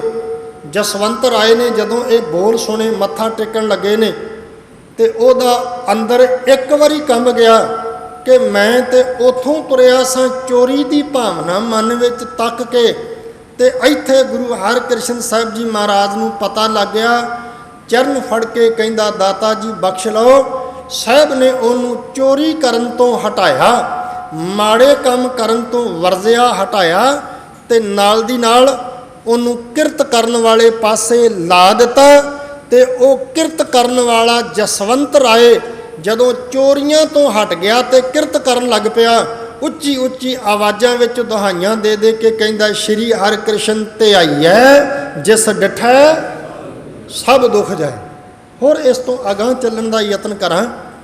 ਇੱਕ ਸੱਜਣ ਜਿਹਦਾ ਨਾਂ ਇਤਿਹਾਸ ਦੇ ਪੰਨਿਆਂ ਨੇ ਲਿਖਿਆ ਗੇਂਦਾ ਮੱਲ, ਯਾਦ ਰੱਖਣਾ ਜੀ, ਗੇਂਦਾ ਮੱਲ ਕਰਕੇ ਗੁਰੂ ਹਰਿਕ੍ਰਿਸ਼ਨ ਸਾਹਿਬ ਦੇ ਇਤਿਹਾਸ। ਦੋ ਇਹਨੂੰ ਬੜੀਆਂ ਭੈੜੀਆਂ ਆਦਤਾਂ ਨੇ, ਬੜੀਆਂ ਬੁਰੀਆਂ ਆਦਤਾਂ ਨੇ। ਉਹ ਦੋ ਆਦਤਾਂ ਕਿਹੜੀਆਂ ਨੇ? ਇੱਕ ਸ਼ਰਾਬ ਪੀਣੀ, ਤਵੱਜੋ ਦੇਣਾ ਜੀ ਹੁਣ, ਕਿਉਂਕਿ ਗੁਰਬਾਣੀ ਵਿੱਚ ਵਰਜਿਆ ਨਾ, ਜਿਤ ਪੀਤੈ ਮਤ ਦੂਰ ਹੋਏ, ਬਰਲ ਪਵੈ ਵਿੱਚ ਆਏ, ਧੰਨ ਗੁਰੂ ਅਮਰਦਾਸ ਜੀ। ਹੋਰ ਅਰਜ਼ ਕਰਦੇ ਹਾਂ ਤੁਹਾਡੇ ਅੱਗੇ, ਕਬੀਰ ਭਾਂਗ ਮਾਛਲੀ ਸੁਰਾਪਾਨ, ਸੁਰਾਪਾਨ ਦਾ ਅਰਥ ਵੀ ਸ਼ਰਾਬ ਹੀ ਹੈ। ਕਬੀਰ ਭਾਂਗ ਮਾਛਲੀ ਸੁਰਾਪਾਨ, ਜੋ ਜੋ ਪ੍ਰਾਨੀ ਖਾਹੇ, ਤੀਰਥ ਵਰਤ ਨੇਮ ਕੀਏ ਤੇ ਸਭੇ ਰਸਾਤਲ ਜਾਹੇ। ਪਿਆਰਿਓ, ਆਹ ਬੋਲ ਭਗਤ ਕਬੀਰ ਸਾਹਿਬ ਜੀ ਦੇ ਸਲੋਕਾਂ ਵਿੱਚ ਵੀ ਆਉਂਦੇ ਨੇ। ਗੇਂਦੇ ਮੱਲ ਨੂੰ ਦੋ ਬੜੀਆਂ ਭੈੜੀਆਂ ਆਦਤਾਂ ਨੇ, ਇੱਕ ਸ਼ਰਾਬ ਤੇ ਦੂਸਰਾ ਉਹਨੂੰ ਜੂਆ ਖੇਡਣ ਦੀ ਆਦਤ ਹੈ। ਹੁਣ ਇਹ ਦੋਵੇਂ ਆਦਤਾਂ ਜਿਹੜੀਆਂ ਨੇ ਬੰਦੇ ਦੇ ਪੱਲੇ ਕੱਖ ਨਹੀਂ ਛੱਡਦੀਆਂ। ਧਨੀ ਰਾਮ ਚਾਤਰਿਕ ਨੇ ਬੋਲ ਬੜੇ ਪਿਆਰੇ ਲਿਖੇ ਨੇ, ਨਸ਼ੇ ਦੇ ਪ੍ਰਥਾਏ। ਉਹਦੇ ਬੋਲ ਨੇ, ਕਵਿਤਾ ਹੈ ਉਹਦੀ, ਇੱਕ ਇਲਮ ਦੀ ਊਣ ਤੇ ਮੁੰਡੇ ਪੜ੍ਹਨੇ ਪਾਏ, ਦੂਜਾ ਝੱਸ ਸ਼ਰਾਬ ਦਾ ਉਹ ਤੋਂ ਕੌਣ ਛੁਡਾਏ। ਤੇ ਸ਼ਰਾਬ ਤੋਂ ਬਾਅਦ ਤੀਜਾ ਐਬ ਕੁਪੱਤ ਦਾ। ਹੁਣ ਤੀਜਾ ਐਬ ਕਿਹੜਾ? ਕਹਿਣ ਲੱਗੇ ਕੁਪੱਤ, ਸ਼ਰਾਬਾਂ ਪੀਣੀਆਂ, ਨਸ਼ੇ ਪੀਣੇ, ਤੇ ਫਿਰ ਬੰਦਾ ਕੁਪੱਤ ਕਰਦਾ ਹੈ, ਝਗੜੇ ਕਰਦਾ ਹੈ, ਲੜਾਈਆਂ ਕਰਦਾ ਹੈ। ਤੀਜਾ ਐਬ ਕੁਪੱਤ ਦਾ, ਉਹ ਤੋਂ ਕੌਣ ਛੁਡਾਏ। ਤੇ ਚੌਥੀ ਉਹਨੇ ਗੱਲ ਲਿਖੀ, ਕਹਿਣ ਲੱਗਾ ਫੇਰ ਮੁਕੱਦਮਾ ਲੜਦੇ ਹਾਂ, ਪਹਿਲਾਂ ਸ਼ਰਾਬਾਂ ਪੀਣੀਆਂ, ਫਿਰ ਕੁਪੱਤ ਕਰਨੇ, ਕੁਪੱਤ ਤੋਂ ਬਾਅਦ ਮੁਕੱਦਮੇ ਲੜਨੇ, ਮੁਕੱਦਮੇ ਫਿਰ ਮੁਕੱਦਮੇ ਲੜਦੇ ਹਾਂ। ਕੀ ਹੁੰਦਾ? ਬੰਦੇ ਦਾ ਝੁੱਗਾ ਉੱਜੜ ਜਾਏ, ਬੰਦੇ ਦਾ ਨੁਕਸਾਨ ਹੁੰਦਾ, ਬਰਕਤਾਂ ਨਹੀਂ ਪੈਂਦੀਆਂ, ਨੁਕਸਾਨ ਹੁੰਦਾ ਪਿਆਰਿਓ। ਫਿਰ ਮੁਕੱਦਮੇ ਲੜਦੇ ਹਾਂ, ਝੁੱਗਾ ਉੱਜੜ ਜਾਏ। ਅੱਗੇ ਉਹਨੇ ਲਿਖਿਆ, ਕਹਿਣ ਲੱਗਾ ਜੇ ਬੰਦਿਆ ਤੂੰ ਇਹਨਾਂ ਆਦਤਾਂ ਤੋਂ ਬਚ ਜਾਏ, ਜੇ ਤੂੰ ਇਹਨਾਂ ਆਦਤਾਂ ਤੋਂ ਬਚ ਜਾਏ, ਤੇਰੇ ਘਰ ਵਿੱਚ ਸਦਾ ਬਰਕਤਾਂ ਰਹਿਣਗੀਆਂ। ਨਸ਼ਾ ਘਰਾਂ ਵਿੱਚ ਬਰਕਤ ਨਹੀਂ ਰਹਿਣ ਦਿੰਦਾ। ਕਹਿਣ ਤੋਂ ਭਾਵ ਉਹਦਾ ਇਹ ਹੈ। ਹੁਣ ਦੋ ਭੈੜੀਆਂ ਆਦਤਾਂ ਨੇ, ਇੱਕ ਸ਼ਰਾਬ ਤੇ ਦੂਜਾ ਜੂਆ। ਆਇਆ ਜੀ ਧੰਨ ਗੁਰੂ ਹਰਿਕ੍ਰਿਸ਼ਨ ਸਾਹਿਬ ਦਾਤਾ ਜੀ ਮਹਾਰਾਜ ਜੀ ਦੇ ਦਰ, ਜਦੋਂ ਆ ਕੇ ਇਹਨੇ ਵੀ ਨਮਸਕਾਰ ਕੀਤੀ ਤੇ ਮੱਥਾ ਟੇਕਿਆ ਨਾ, ਤੇ ਕੀ ਕਿਹਾ ਮਹਾਰਾਜ ਨੇ, ਗੁਰੂ ਹਰਿਕ੍ਰਿਸ਼ਨ ਸਾਹਿਬ ਜੀ ਮਹਾਰਾਜ ਨੇ? ਇੱਕ ਖਿੰਨ ਇੱਥੇ ਹੋਰ ਰੁਕਿਓ। ਜਦੋਂ ਘਰੋਂ ਤੁਸੀਂ ਤੁਰਦੇ ਹੋ, ਜਿਹੜੇ ਖਿਆਲ ਫੁਰਨੇ ਹੁੰਦੇ ਨੇ, ਜਿਹੜਾ ਔਗੁਣ ਹੁੰਦਾ ਹੈ, ਜਿਹੜਾ ਮਾੜਾ ਕਰਮ ਸਾਡਾ ਮਾੜਾ ਕਰਮ ਹੁੰਦਾ ਹੈ, ਔਗੁਣ ਤੇ ਬੁਰਿਆਈ ਹੁੰਦੀ ਹੈ, ਜਦੋਂ ਆ ਕੇ ਗੁਰੂ ਗ੍ਰੰਥ ਸਾਹਿਬ ਨੂੰ ਕਈ ਵਾਰੀ ਮੱਥਾ ਟੇਕ ਕੇ ਸੰਗਤ ਵਿੱਚ ਬਹਿੰਦੇ ਆ ਨਾ, ਜਾਂ ਤੇ ਜਿਹੜਾ ਸ਼ਬਦ ਰਾਗੀ ਸਿੰਘ ਪੜ੍ਹਦਾ ਹੈ ਉਹਦੇ ਵਿੱਚੋਂ ਪਤਾ ਲੱਗ ਜਾਂਦਾ ਹੈ, ਬਾਣੀ ਦਾ ਉਹ ਸ਼ਬਦ ਦੱਸ ਦਿੰਦਾ ਪਿਆਰਿਓ, ਜਾਂ ਜਿਹੜਾ ਹੁਕਮਨਾਮਾ ਆਉਂਦਾ ਉਹ ਹੁਕਮਨਾਮਾ ਦੱਸ ਦਿੰਦਾ ਪਿਆਰਿਆ ਤੇਰੇ ਅੰਦਰ ਦਾ ਕੀ ਹਾਲ ਹੈ, ਤੇਰੇ ਅੰਦਰ ਦੇ ਹਾਲ ਕੀ ਨੇ। ਗੁਰਬਾਣੀ ਦਾ ਸ਼ਬਦ, ਗੁਰਬਾਣੀ ਦਾ ਵਾਕ ਉਹ ਤੇਰੇ ਅੰਦਰ ਦਾ ਹਾਲ ਬਿਆਨ ਕਰ ਦਿੰਦਾ। ਹੁਣ ਜਦੋਂ ਗੁਰੂ ਹਰਿਕ੍ਰਿਸ਼ਨ ਸਾਹਿਬ ਜੀ ਨੂੰ ਆ ਕੇ ਮੱਥਾ ਟੇਕਿਆ ਨਾ ਗੇਂਦੇ ਮੱਲ ਨੇ, ਸ਼ਰਾਬਾਂ ਪੀਣ ਵਾਲੇ ਨੇ, ਜੂਆ ਖੇਡਣ ਵਾਲੇ ਨੇ, ਤੇ ਧੰਨ ਗੁਰੂ ਹਰਿਕ੍ਰਿਸ਼ਨ ਸਾਹਿਬ ਜੀ ਮਹਾਰਾਜ ਉੱਚੀ ਆਵਾਜ਼ ਵਿੱਚ ਕਹਿੰਦੇ ਨੇ, ਸੀਸ ਨਿਵਾਏ ਕਿਆ ਥੀਐ। ਆਸਾ ਕੀ ਵਾਰ ਦੇ ਆ ਬੋਲ ਗੁਰੂ ਹਰਿਕ੍ਰਿਸ਼ਨ ਸਾਹਿਬ ਜੀ ਮਹਾਰਾਜ ਨੇ ਪੜ੍ਹੇ। ਸੀਸ ਨਿਵਾਏ ਕਿਆ ਥੀਐ, ਜਾਂ ਹਿਰਦੇ ਕਸੁਦੇ ਜਾਹੇ। ਕਹਿਣ ਲੱਗੇ ਮੱਥਾ ਟੇਕਣ ਦਾ ਕੀ ਫਾਇਦਾ ਪਿਆਰਿਆ, ਜੇ ਮਾੜੀਆਂ ਆਦਤਾਂ ਨਹੀਂ ਛੱਡਣੀਆਂ। ਗੱਜ ਕੇ ਇੱਕ ਵਾਰ ਪਿਆਰ ਵਿੱਚ ਭਿੱਜ ਕੇ ਆਖੋ ਸਤਨਾਮ ਸ਼੍ਰੀ। ਯਾਦ ਰੱਖਣਾ ਜੀ। ਆਸਾ ਕੀ ਵਾਰ ਵਿੱਚ ਇੱਕ ਹੋਰ ਵੀ ਬੋਲ ਆਉਂਦਾ ਨਾ, ਸਲਾਮ ਜਵਾਬ ਦੋਵੇਂ ਕਰੈ। ਸਲਾਮ ਵੀ ਕਰ ਲਈ, ਨਮਸਕਾਰ ਵੀ ਕਰ ਲਈ, ਮੱਥਾ ਵੀ ਟੇਕ ਲਿਆ, ਪਰਿਕਰਮਾ ਵੀ ਕਰ ਲਈ, ਮਾਇਆ ਭੇਟ ਵੀ ਕਰ ਲਈ, ਹੱਥ ਵੀ ਜੋੜ ਲੈ, ਨੱਕ ਵੀ ਰਗੜ ਲੈ, ਤੇ ਕੀ ਹੋਇਆ ਫਿਰ? ਸਲਾਮ ਜਵਾਬ ਦੋਵੇਂ ਕਰੈ।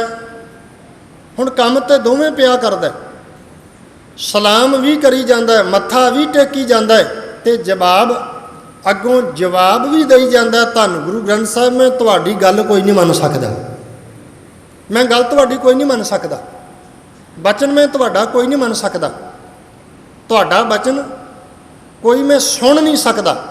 ਕਈ ਵਾਰ ਬੰਦਾ ਨਾ ਬਚਨ ਸੁਣਨ ਲਈ ਵੀ ਤਿਆਰ ਨਹੀਂ ਹੁੰਦਾ, ਬਚਨ ਮੰਨਣ ਲਈ ਵੀ ਤਿਆਰ ਨਹੀਂ ਹੁੰਦਾ।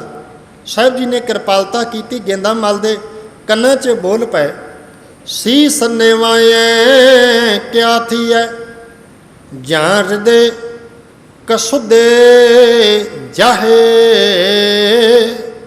ਇਹਨਾਂ ਬੋਲਾਂ ਨੇ ਗੇਂਦੇ ਮਲ ਨੂੰ ਅੰਦਰੋਂ ਹਿਲਾ ਕੇ ਰੱਖ ਦਿੱਤਾ। ਗੁਰਬਾਣੀ ਅੰਦਰੋਂ ਹਿਲਾਉਂਦੀ ਹੈ, ਗੁਰਬਾਣੀ ਅੰਦਰ ਨੂੰ ਝੰਜੋੜਦੀ ਹੈ। ਇਹ ਗੱਲ ਯਾਦ ਰੱਖਿਓ, ਗੁਰਬਾਣੀ ਅੰਦਰੋਂ ਹਿਲਾਉਂਦੀ ਵੀ ਹੈ ਤੇ ਗੁਰਬਾਣੀ ਅੰਦਰ ਨੂੰ ਟਿਕਾਉਂਦੀ ਵੀ ਹੈ। ਦੋਵੇਂ ਗੱਲਾਂ ਨੇ। ਪਹਿਲਾਂ ਗੁਰਬਾਣੀ ਹਿਲਾਉਂਦੀ ਹੈ, ਝੰਜੋੜਦੀ ਹੈ, ਤੇ ਜਦੋਂ ਫਿਰ ਬੰਦਾ ਪਛਤਾਵਾ ਕਰ ਲਏ ਨਾ, ਤੇ ਫਿਰ ਗੁਰਬਾਣੀ ਬੰਦੇ ਦੇ ਅੰਦਰ ਨੂੰ ਟਿਕਾ ਕੇ ਰੱਖ ਦਿੰਦੀ ਹੈ। ਅਰਦਾਸ ਕਰਿਓ ਮਾਲਕ ਦੇ ਚਰਨਾਂ 'ਚ, ਧੰਨ ਗੁਰੂ ਗ੍ਰੰਥ ਸਾਹਿਬ ਮਹਾਰਾਜ ਜੀ ਦੇ ਚਰਨਾਂ 'ਚ ਅਰਦਾਸ ਕਰਿਓ। ਹਿਲਾ ਕੇ ਰੱਖ ਦਿੱਤਾ ਗੇਂਦੇ ਮਲ ਦਾ ਅੰਦਰ ਗੁਰਬਾਣੀ ਦੇ ਇਹ ਬੋਲ। ਗੁਰੂ ਹਰਕ੍ਰਿਸ਼ਨ ਸਾਹਿਬ ਜੀ ਮਹਾਰਾਜ ਨੇ ਜਦੋਂ ਬੋਲੇ, ਗੁਰੂ ਹਰਕ੍ਰਿਸ਼ਨ ਸਾਹਿਬ ਦੇ ਚਰਨ ਫੜ, ਕਹਿੰਦਾ ਮਹਾਰਾਜ ਬਖਸ਼ਿਸ਼ ਕਰੋ, ਸ਼ਰਾਬ ਤੋਂ ਖਹਿੜਾ ਛੁੱਟ ਜਾਏ, ਬਖਸ਼ਿਸ਼ ਕਰੋ, ਮੈਂ ਜੂਆ ਖੇਡਣਾ ਬੰਦ ਕਰ ਦਿਆਂ, ਇਹ ਦੋਵੇਂ ਔਗਣ ਬੁਰਾਈਆਂ ਮੇਰੀਆਂ ਖਤਮ ਹੋ ਜਾਣ। ਤੇ ਫਿਰ ਸਾਹਿਬ ਨੇ ਕਿਰਪਾਲਤਾ ਕੀਤੀ, ਧੰਨ ਗੁਰੂ ਹਰਕ੍ਰਿਸ਼ਨ ਸਾਹਿਬ ਜੀ ਮਹਾਰਾਜ ਨੇ ਬਖਸ਼ਿਸ਼ ਕੀਤੀ। ਭਾਈ ਗੇਂਦੇ ਮਲ ਦੇ ਉੱਤੇ ਸ਼ਰਾਬਾਂ ਪੀਣ ਵਾਲੇ ਦਾ ਜੀਵਨ ਨਸ਼ੇ ਤੋਂ ਵੀ ਮੁਕਤ ਹੋ ਗਿਆ। ਜੂਆ ਖੇਡਣ ਵਾਲਾ, ਜੂਏ ਦੀ ਖੇਡ ਖੇਡਣ ਵਾਲਾ, ਜੂਆ ਖੇਡਣ ਵਾਲਾ, ਪੈਸੇ ਦਾਅ 'ਤੇ ਲਾਉਣ ਵਾਲਾ, ਉਹਨੇ ਆਪਣੇ ਜੀਵਨ ਨੂੰ ਪਰਮਾਤਮਾ ਦੇ ਨਾਮ ਵਾਲੇ ਪਾਸੇ ਲਾ ਦਿੱਤਾ। ਤੇ ਉਹ ਗੇਂਦਾ ਮਲ ਵੀ ਇੱਕ ਦਿਨ ਕਹਿ ਉੱਠਿਆ, ਸ਼੍ਰੀ ਹਰਿਕ੍ਰਿਸ਼ਨ ਧਿਆਈ ਹੈ ਜਿਸ ਡਿਠੈ ਸਭ ਦੁੱਖ ਜਾਏ। ਚੜ੍ਹਦੀ ਕਲਾ ਵਿੱਚ ਬੋਲੋ, ਸ਼੍ਰੀ ਹਰਿਕ੍ਰਿਸ਼ਨ ਧਿਆਈ ਹੈ ਜਿਸ ਡਿਠੈ ਸਭ ਦੁੱਖ ਜਾਏ। ਚੜ੍ਹਦੀ ਕਲਾ ਵਿੱਚ ਬੋਲਿਆ ਕਰੋ, ਸ਼੍ਰੀ ਹਰਿਕ੍ਰਿਸ਼ਨ ਧਿਆਈ ਹੈ ਜਿਸ ਡਿਠੈ ਸਭ ਦੁੱਖ ਜਾਏ। ਹੋਰ ਜੇ ਆਪਾਂ ਇਤਿਹਾਸ ਦੇ ਪੰਨਿਆਂ 'ਚੋਂ ਮੈਂ ਤੁਹਾਡੇ ਨਾਲ ਹੋਰ ਜੇ ਅਰਜ਼ ਕਰਨ ਦਾ ਯਤਨ ਕਰਾਂ, ਜਦੋਂ ਧੰਨ ਗੁਰੂ ਹਰਕ੍ਰਿਸ਼ਨ ਸਾਹਿਬ ਸੱਚੇ ਪਾਤਸ਼ਾਹ ਜੀ ਮਹਾਰਾਜ, ਹੁਣ ਯਾਦ ਰੱਖਣਾ ਜੀ, ਕਦੇ ਕੀਰਤਪੁਰ ਸਾਹਿਬ, ਕਦੇ ਸਾਹਿਬ ਜੀ ਪੰਜੋਖਰਾ ਸਾਹਿਬ ਦੀ ਪਾਵਨ ਪਵਿੱਤਰ ਧਰਤੀ 'ਤੇ, ਕਦੇ ਸਤਿਗੁਰੂ ਜੀ ਬੰਗਲਾ ਸਾਹਿਬ, ਤੇ ਕਦੇ ਸਤਿਗੁਰੂ ਜੀ ਬਾਲਾ ਸਾਹਿਬ। ਇਹ ਚਾਰ ਅਸਥਾਨ ਨੇ ਸਾਹਿਬ ਜੀ ਦੇ ਨਾਲ ਸੰਬੰਧਿਤ ਨੇ, ਧੰਨ ਗੁਰੂ ਹਰਕ੍ਰਿਸ਼ਨ ਸਾਹਿਬ ਜੀ ਮਹਾਰਾਜ ਨਾਲ। ਹੁਣ ਜਦੋਂ ਜੇ ਪੰਜੋਖਰਾ ਸਾਹਿਬ, ਮੈਂ ਟੂ ਦੀ ਪੁਆਇੰਟ, ਕਿਉਂਕਿ ਇਹ ਸਾਖੀ ਤੁਸੀਂ ਬੜੀ ਵਾਰ ਸੁਣੀ। ਪੰਡਤ ਲਾਲ ਚੰਦ ਨੂੰ ਹੰਕਾਰ ਹੁੰਦਾ। ਹੰਕਾਰ ਕਾਹਦਾ? ਮੇਰੇ ਜਿੰਨੇ ਧਾਰਮਿਕ ਗ੍ਰੰਥ ਕਿਸੇ ਨੇ ਨਹੀਂ ਪੜ੍ਹੇ, ਤੇ ਮੈਂ ਅੱਜ ਤੱਕ ਵੱਡਿਆਂ ਨੂੰ ਵਿਚਾਰ ਚਰਚਾ ਦੇ ਵਿੱਚ ਹਰਾਇਆ ਗਿਆ ਉਮਰ ਵੇਖ ਕੇ। ਕਿਉਂਕਿ ਉਮਰ ਵੇਖ ਕੇ ਭੁਲੇਖਾ ਲੱਗਾ ਜੀ, ਉਮਰ ਵੇਖ ਕੇ ਭੁਲੇਖਾ ਲੱਗਾ ਲਾਲ ਚੰਦ ਨੂੰ, ਉਮਰ ਵੇਖ ਕੇ ਭੁਲੇਖਾ ਲੱਗਾ ਰਾਜਾ ਮਿਰਜ਼ਾ ਜੈ ਸਿੰਘ ਦੀ ਰਾਣੀ ਨੂੰ। ਦੋਵਾਂ ਨੂੰ ਭੁਲੇਖਾ ਬੜਾ ਵੱਡਾ ਲੱਗ ਗਿਆ। ਉਹ ਉਮਰ ਦੇ ਤਕਾਜ਼ੇ ਨਾਲ ਗੁਰੂ ਨੂੰ ਵੇਖਦੇ ਨੇ। ਗੁਰੂ ਦਾ ਉਮਰ ਨਾਲ ਸੰਬੰਧ ਨਹੀਂ, ਗੁਰੂ ਦਾ ਜੋਤ ਨਾਲ ਸੰਬੰਧ ਹੈ, ਜੋਤ ਨਾਲ। ਲਾਲ ਚੰਦ ਨੂੰ ਹੰਕਾਰ ਹੋ ਗਿਆ। ਗੁਰੂ ਹਰਕ੍ਰਿਸ਼ਨ ਸਾਹਿਬ ਜੀ ਮਹਾਰਾਜ ਨੂੰ ਕਹਿੰਦਾ, ਆਪਣੇ ਆਪ ਨੂੰ ਹਰਕ੍ਰਿਸ਼ਨ ਸਦਾਉਂਦੇ ਹੋ। ਕ੍ਰਿਸ਼ਨ ਨੇ ਗੀਤਾ ਉਚਾਰਨ ਕੀਤੀ ਹੈ, ਤੁਸੀਂ ਗੀਤਾ ਦੇ ਸ਼ਲੋਕਾਂ ਦੇ ਅਰਥ ਕਰਕੇ ਵਿਖਾਓ। ਗੁਰੂ ਹਰਕ੍ਰਿਸ਼ਨ ਸਾਹਿਬ ਜੀ ਮੁਸਕਰਾ ਕੇ ਕਹਿੰਦੇ ਅਰਥ ਅਸੀਂ ਨਹੀਂ ਕਰਨੇ। ਜਾਂ ਕੋਈ ਵੀ ਸੱਜਣ ਲੱਭ ਲਿਆ, ਕੋਈ ਵੀ ਹੋਵੇ, ਉਹ ਗੀਤਾ ਦੇ ਸ਼ਲੋਕਾਂ ਦੇ ਅਰਥ ਕਰੇਗਾ। ਲਿਆਂਦਾ ਕਿਹੜਾ ਲੱਭ ਕੇ? ਭਾਈ ਛੱਜੂ ਝੀਵਰ। ਕਿੱਡਾ ਵੱਡਾ ਮਾਣ ਗੁਰੂ ਹਰਕ੍ਰਿਸ਼ਨ ਸਾਹਿਬ ਨੇ ਦਿੱਤਾ। ਮੈਨੂੰ ਤੇ ਇਉਂ ਪ੍ਰਤੀਤ ਹੁੰਦਾ ਵੀ ਜਿਵੇਂ ਗੁਰੂ ਨਾਨਕ ਦੇ ਘਰ ਦੀ ਆਵਾਜ਼, ਨੀਚਾ ਅੰਦਰ ਨੀਚ ਜਾਤ ਨੀਚੀ ਹੂੰ ਅਤ ਨੀਚ, ਨਾਨਕ ਤਨਕੈ ਸੰਗ ਸਾਥ ਵੱਡਿਆਂ ਸਿਉ ਕਿਆ ਰੀਸ, ਜਿੱਥੇ ਨੀਚ ਸੰਭਾਲੀਨ ਤਿੱਥੈ ਨਦਰ ਤੇਰੀ ਬਖਸ਼ੀਸ਼। ਸਾਹਿਬ ਨੇ ਬਖਸ਼ਿਸ਼ ਕਰਨੀ ਹੈ ਭਾਈ ਛੱਜੂ ਤੇ, ਉਹਨੂੰ ਵਡਿਆਈ ਦੇਣੀ ਹੈ, ਉਹਨੂੰ ਮਾਣ ਦੇਣਾ ਜਿਹਨੂੰ ਕੋਈ ਨਹੀਂ ਸੀ ਜਾਣਦਾ। ਇਤਿਹਾਸ ਵਿੱਚ ਏਡਾ ਵੱਡਾ ਮਾਣ ਗੁਰੂ ਹਰਕ੍ਰਿਸ਼ਨ ਸਾਹਿਬ ਜੀ ਮਹਾਰਾਜ ਨੇ ਬਖਸ਼ਿਆ।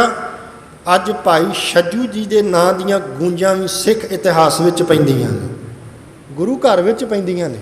ਪਿਆਰਿਓ, ਉਹ ਹੁਣ ਭਾਈ ਛੱਜੂ ਉੱਚੀ ਉੱਚੀ ਆਵਾਜ਼ਾਂ ਦੇ ਦੇ ਕੇ ਆਪਣੇ ਆਪ ਹੀ ਕਹੇਗਾ ਭਲਾ ਕੀ, ਸ਼੍ਰੀ ਹਰਿਕ੍ਰਿਸ਼ਨ ਧਿਆਈ ਹੈ ਜਿਸ ਡਿਠੈ, ਬੋਲਦੇ ਹੋ, ਸ਼੍ਰੀ ਹਰਿਕ੍ਰਿਸ਼ਨ ਧਿਆਈ ਹੈ ਜਿਸ ਡਿਠੈ ਸਭ ਦੁੱਖ ਜਾਏ।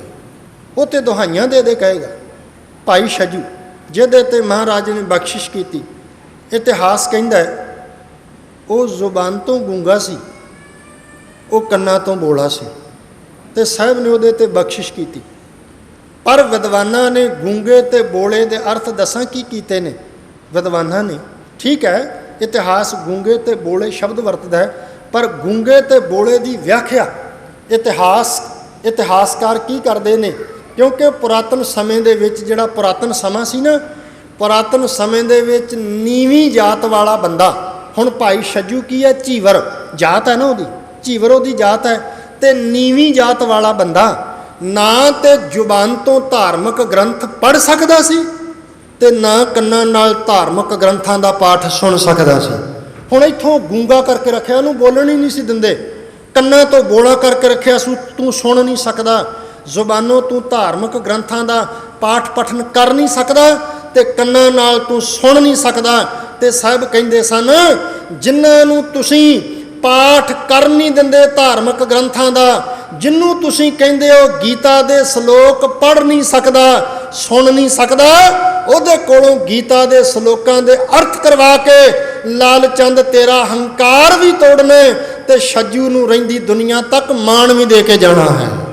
ਪਿਆਰਿਓ, ਧੰਨ ਗੁਰੂ ਹਰਕ੍ਰਿਸ਼ਨ ਸਾਹਿਬ ਜੀ ਮਹਾਰਾਜ ਨੇ ਇਹ ਮਾਣ ਦਿੱਤਾ ਹੈ। ਅੰਬਾਲੇ ਦੀ ਧਰਤੀ ਤੇ, ਪੰਜੋਖਰਾ ਸਾਹਿਬ ਦੀ ਧਰਤੀ ਤੇ ਭਾਈ ਛੱਜੂ ਜੀ ਦੇ ਕੋਲੋਂ ਗੀਤਾ ਦੇ ਸ਼ਲੋਕਾਂ ਦੇ ਅਰਥ ਕਰਵਾਏ ਤੇ ਲਾਲ ਚੰਦ ਦਾ ਹੰਕਾਰ ਤੋੜਿਆ। ਲਾਲ ਚੰਦ ਧੰਨ ਗੁਰੂ ਹਰਕ੍ਰਿਸ਼ਨ ਸਾਹਿਬ ਮਹਾਰਾਜ ਜੀ ਦੇ ਚਰਨਾਂ ਵਿੱਚ ਡਿੱਗ ਪਿਆ, ਢਹਿ ਪਿਆ।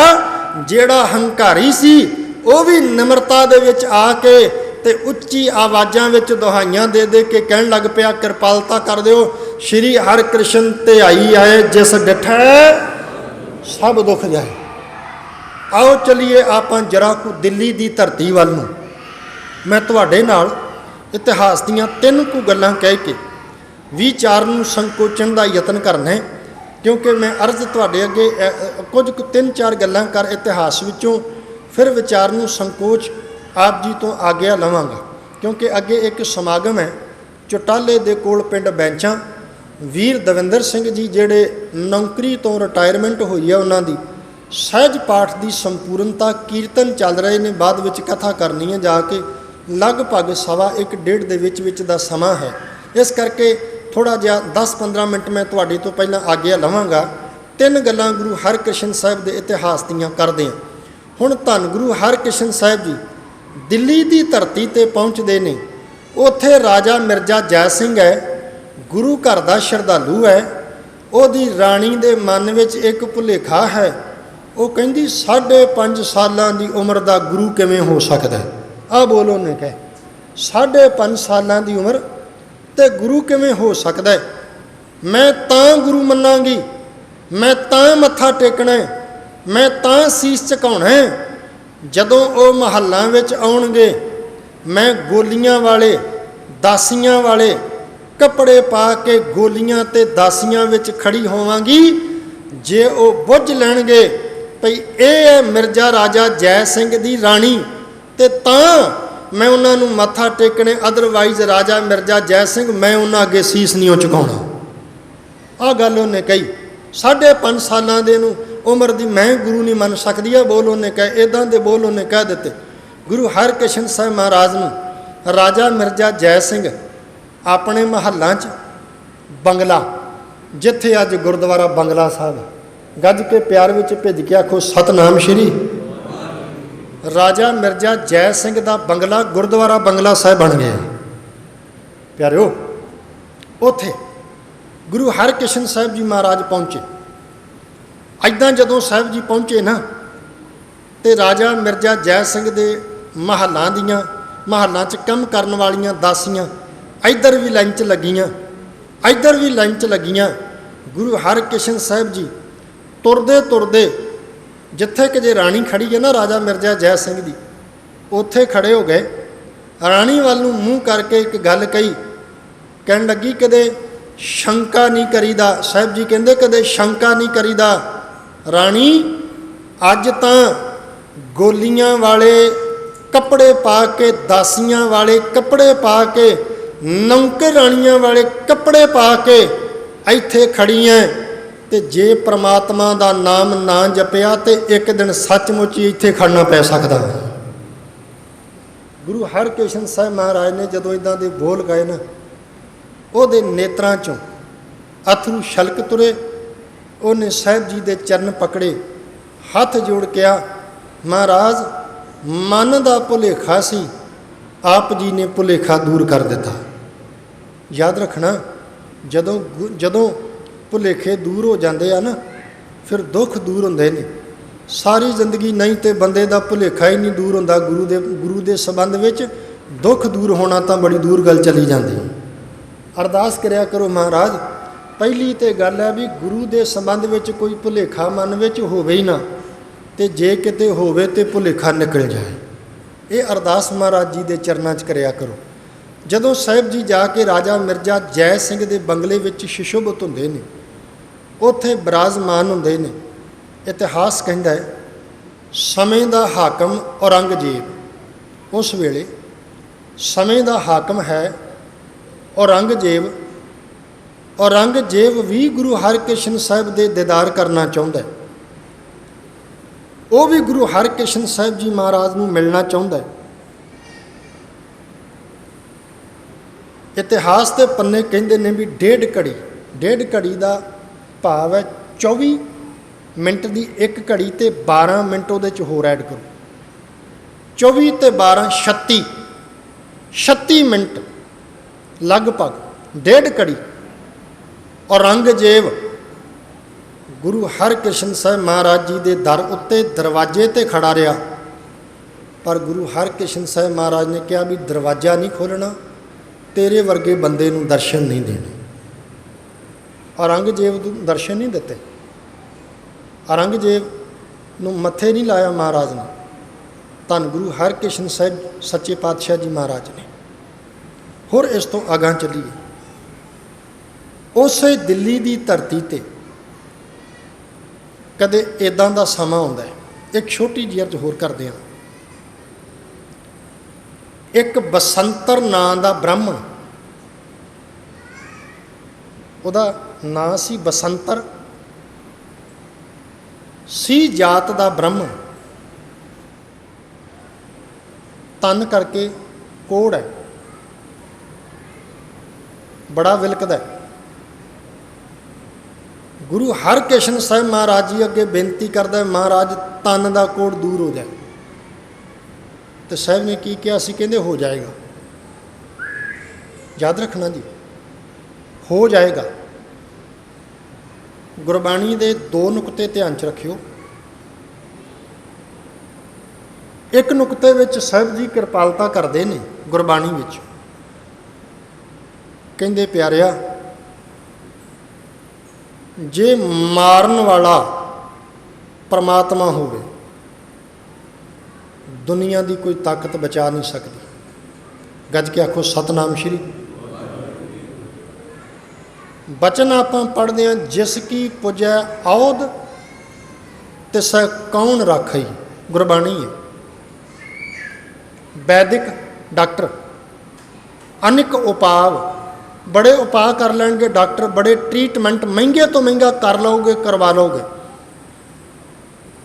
40-40 हज़ार का टीका ਲਾਇਆ ਗਿਆ। 40-40 ਹਜ਼ਾਰ ਦੇ ਟੀਕੇ ਲੋਕਾਂ ਦੇ ਲਾਏ ਗਏ ਕਰੋਨੇ ਟਾਈਮ 'ਚ। ਲੋਕਾਂ ਲਵਾਏ ਵੀ ਸਾਡਾ ਪਰਿਵਾਰਕ ਮੈਂਬਰ ਬਚ ਜਾਏ। 40-40 ਹਜ਼ਾਰ ਦੇ ਟੀਕੇ ਲਾਏ ਲੋਕਾਂ ਦੇ। ਉਹ ਇੱਕ ਵੱਖਰਾ ਵਿਸ਼ਾ ਵੀ ਇਹ ਟੀਕੇ ਦੀ ਕੀਮਤ ਕੀ ਹੈ ਅਤੇ 40 ਹਜ਼ਾਰ ਦਾ ਕਿਵੇਂ ਬਣਦਾ ਹੈ, ਮੈਨੂੰ ਟੱਚ ਨਹੀਂ ਕਰਨਾ ਚਾਹੁੰਦਾ, ਸਮਾਂ ਸੀਮਤ ਹੈ। ਪਰ ਜਿਹੜੀ ਅਰਜ਼ ਕਰਨ ਲੱਗਾ, ਵੈਦਿਕ ਅਨਕ ਉਪਾਵ ਕਹਾਂ ਲੋ ਭਾਖਈ।